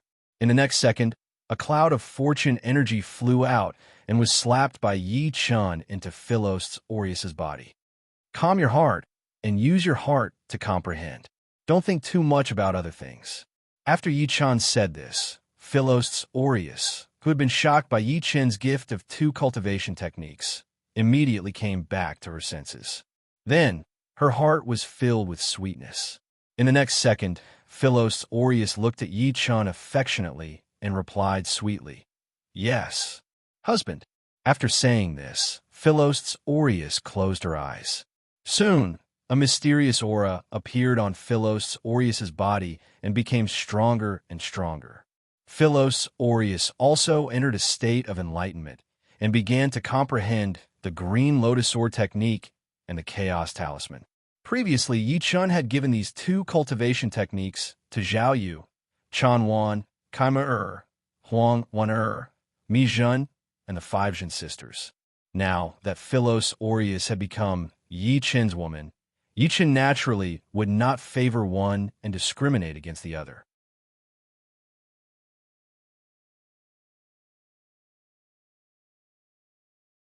Chapter 808. Time passed slowly. When Philos Aureus awoke from her epiphany, Yichen immediately summoned a magic treasure sword and handed it to Philos Aureus. When Philos Aureus saw this, a warm current flowed through her heart. In the next second, Philos Aureus called out sweetly to Yichen, "Thank you, husband." When Yichen heard this, he chuckled and nodded. Then, he looked at Huang Sheng and Huang Su and said, "I'll send you to Reincarnation City. Once you're there, choose 100,000 soldiers as soon as possible. In 3 days, the Reincarnation Immortal City will set off for war." "Yes, my lord." When Huang Sheng and Huang Su heard this, their eyes lit up. Then, they bowed and saluted without hesitation. Yichen had given them cultivation techniques and equipment. They didn't know how to repay Yichen. Now that they heard that there would be war in 3 days, they were naturally excited. After all, they were generals. Only on the battlefield could they prove themselves. Only on the battlefield could they repay Yichen. When Yichen heard this, he chuckled and nodded. Then, with a thought, the space in the living room instantly distorted. After glancing at the distorted space, Yi Chan said, "Go in. You'll reach the reincarnation immortal city." "Yes, my lord, husband." When Huang Sheng, Huang Su, and Philos Aureus heard this, they nodded in unison. Then, they walked into the distorted space and disappeared without a trace in a few breaths. After glancing at the empty living room, Yi Chun released his divine sense. In the blink of an eye, Nanyang City was within the range of Yi Chen's divine sense. After a few breaths, Yi Chen's eyes widened. Found it! When he thought of this, Yi Chen activated his divine sense, and the space in front of him instantly distorted. After glancing at the distorted space, Yi Chen stepped into it and disappeared. In the backyard of Huang Sheng's old residence in Nanyang City, space suddenly distorted. In the next second, Yi Chen took a step forward and appeared here. Glancing at the overgrown backyard, Yi Chen looked directly at the locust tree sapling that had just grown in the yard for a year. In the next second, Yi Chen raised his right hand and made a grabbing motion. Bang! A loud sound was heard. A large piece of the locust tree sapling in the backyard of Huang Sheng's old residence, along with the ground beneath it, instantly flew up, revealing a deep pit that was 5 meters deep. At this moment, a mysterious aura appeared from the deep pit and spread out. Upon sensing this aura, Yi Chen raised his left hand without hesitation and made a grabbing motion in the air. With his so sound, a completely cyan small flag with cyan refinement embroidered on it instantly flew out of the deep pit and arrived in front of Yi Chen. Yi Chen's eyes widened when he saw the small green flag flying in front of him. It really was the green lotus flag. With that thought, Yi Chen waved his right hand, and the large pile of soil that had just been grabbed instantly returned to its original position. After glancing at the locust tree sapling that had returned to its original position, Yi Chen pointed his right hand into the air, and a bolt of lightning appeared out of nowhere and struck the locust tree sapling. After the sizzling sound of electricity, the locust tree sapling, which had been stubbornly growing, was instantly charred black and turned into a pile of ashes that drifted away with the wind. The locust tree sapling was something that Yi Chen had deliberately left behind after killing the locust tree spirit, or rather, a clone. As for the purpose, it was very simple. It was to prevent others from discovering the green lotus flag and to constantly sense the state of the green lotus flag. Of course, most importantly, it was to prevent it from completely disappearing from the world after failing to ascend. Although the locust tree sapling had been deliberately separated from the locust tree spirit and did not have the tree spirit's memories, Yi Chen did not want to let it go. After all, if the locust tree spirit became a spirit, its descendants might become spirits as well. As for the clone it had deliberately left behind, it was even more likely to become a spirit. Even with the restrictions of the heavenly Tao in the Three Kingdoms beginner zone, it was very difficult to become a spirit without special opportunities. However, becoming a Fae was not difficult.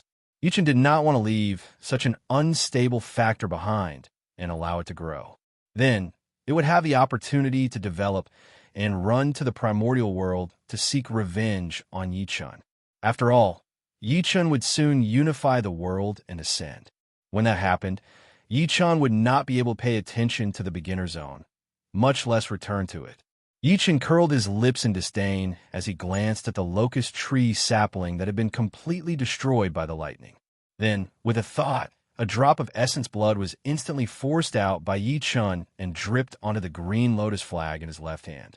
In an instant, a red light flashed, and Yi Chen's essence blood was completely absorbed by the green lotus flag in the blink of an eye. When Yi Chen's essence blood was completely absorbed, an indescribable connection instantly appeared between Yi Chen and the green lotus flag. When Yi Chen sensed this, the corners of his mouth curled up involuntarily. He had finally obtained it. At that moment, the system's notification sounded. Ding! Congratulations to player Yi Chen for obtaining the Khanate Cardinal Treasure, Green Lotus Flag. When the system's notification ended, Yi Chen let out a long sigh. With the Green Lotus Flag, not only could he use it to cultivate in the primordial world, he could also use it to fight enemies, Not bad. Not bad, however. It would be even better if he could obtain the other 4 flags. When he thought of this, Yichen couldn't help but smile. Then, with a thought, he stored the green lotus flag in his purple mansion.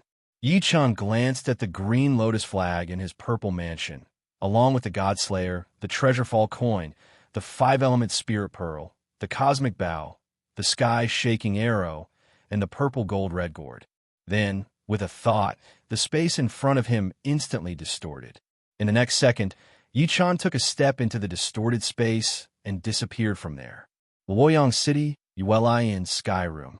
The space suddenly distorted and Yichen, who had just left, appeared there. The instant Yichen appeared, anxious footsteps could be heard coming from the stairs. Yichen, who had just wanted to organize his gains during this period, couldn't help but frown when he heard this. However, he quickly regained his composure. At that moment, an extremely respectful greeting was heard from the door. "Lord, you of Beach, this servant requests an audience." When Yichen heard this, he immediately said, "Come in, come in." As soon as Yichen finished speaking, the little eunuch who had come to the inn to contact Yichen on behalf of Zhongli appeared at the door and walked in with a fawning expression. As soon as he entered the door, the little eunuch bowed respectfully to Yichen and said, "This servant pays respects to you of Beach."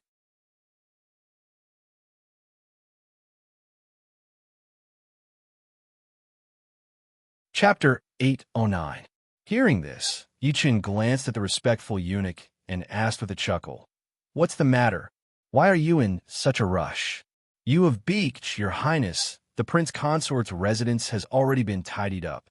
You cannot remain in the inn any longer."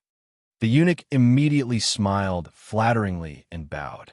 Hearing this, Yichen could not help but stare blankly. With an expression of astonishment, he said, "It's been tidied up so quickly? You of Beach matters, not to mention this servant. Even Zhang Changsher personally took care of it.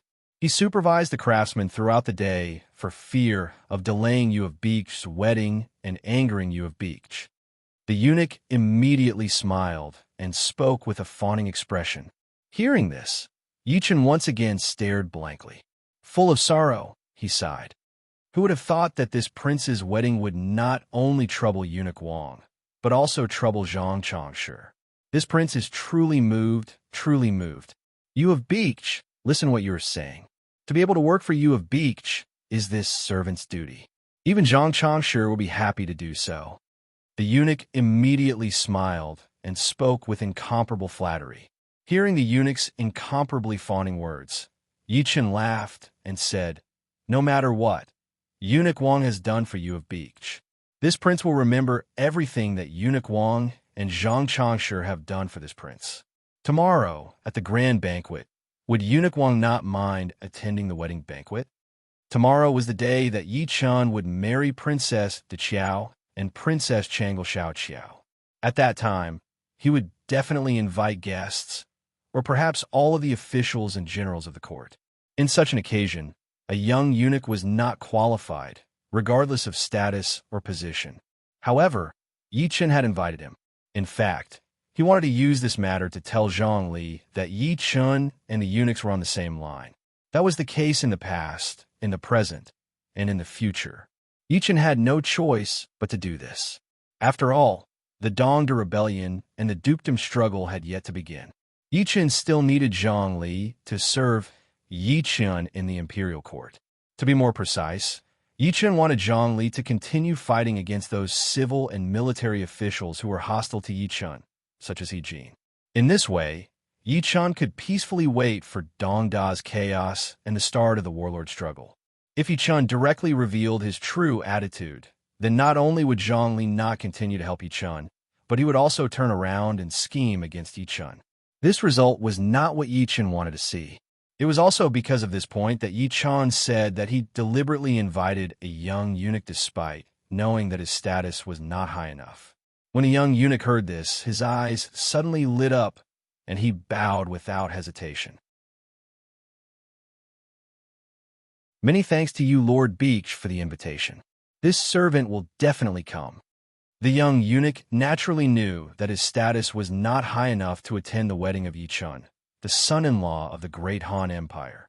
However, this did not prevent him from accepting Yi Chen's invitation. This was because he knew what Yi Chen meant. He also knew that accepting Yi Chen's invitation was an opportunity for him to gain Zhongli's favor and gain Yi Chen's recognition. If he did not seize this opportunity that was at his fingertips, then he could only be a young eunuch in the future. He would never be able to become a great eunuch. This was not the result that the young eunuch wanted to see. It was also because of this that the young eunuch's eyes lit up when he heard Yi Chen's invitation, and he agreed without hesitation. As for the fact that this was against the rules and would lead to gossip, the young eunuch did not care about this. After all, the one who would gossip or scold him would not be Lu Hong, nor would it be Zhongli. It could only be those civil and military officials who normally oppose the eunuchs. None of the eunuchs in a eunuch faction were afraid of these people. Furthermore, the king of the underworld, Yi Chun, was a staunch ally of the eunuchs. If one of them went to attend Yi Chen's wedding, would there be a need to fear the civil and military officials? There was no need at all. Of course, this was what the young eunuch thought. Although most of it was wrong, the part where there was no need to worry was true. This was because Yi Chun would not alienate Zhongli and the other eunuchs during the wedding banquet, and he would not allow the civil and military officials to scold any of the eunuchs. Even if Yi Chen's actions would make the civil and military officials unhappy, Yi Chen would not care. After all, tomorrow was Yi Chen's wedding day. Everything had to be celebrated. No matter who Yi Chun was friendly with, there was nothing wrong with it. No one would be able to find fault with it, and they would not accuse Yi Chun of being in the eunuch faction because of this. This was also one of the reasons why Yi Chun invited the young eunuch. When Yi Chun heard the young eunuch's inexplicably excited words, he couldn't help but smile and say, "All right, when the wedding banquet begins tomorrow, Sir Eunuch should drink a few more cups. Otherwise, this king will not agree. For Lord you have beached to invite me is this servant's good fortune. How could this servant not properly drink to Lord you have beached's wedding banquet?" The young eunuch immediately gave a fawning smile and then respectfully bowed. When Yi Chen heard this, he nodded with a smile and said, "That's right. It's getting late. Let's go to the son-in-law's residence." "Yes, Lord you have beached." The young eunuch hastily bowed and then turned around and shouted, "The son-in-law has returned. Prince Consort Ma has returned. Quickly prepare the carriage." As soon as the eunuch's words fell, the sound of horses galloping and the sound of wheels rolling on the ground could be heard from the main street in an instant. When Yi Chen heard the sound of carriages on the street, he couldn't help but raise his eyebrows. In the Han Dynasty, the emperor rode 6 horses and the vassals rode 4 horses. When it came to me, it became 5 horses. This was probably done by Zhongli. When Yi Chun thought of this, the young eunuch directly bowed to Yi Chun and said, "Lord you have beached, please." When the young eunuch finished speaking, he made a gesture of invitation. When Yi Chun saw this, he chuckled and nodded. Then he directly walked out. Not long after, Yi Chun arrived at the main street. After that, he saw an extremely luxurious carriage that was pulled by 5 fine horses. Damn, this Zhongli is really willing to put in the effort to build a good relationship with me. He even made such a luxurious carriage.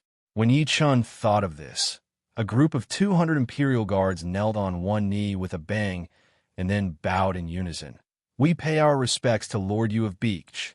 The imperial guards' greetings were very high-pitched, and their words were filled with deep gratitude. When Yi Chun heard this, he couldn't help but be stunned.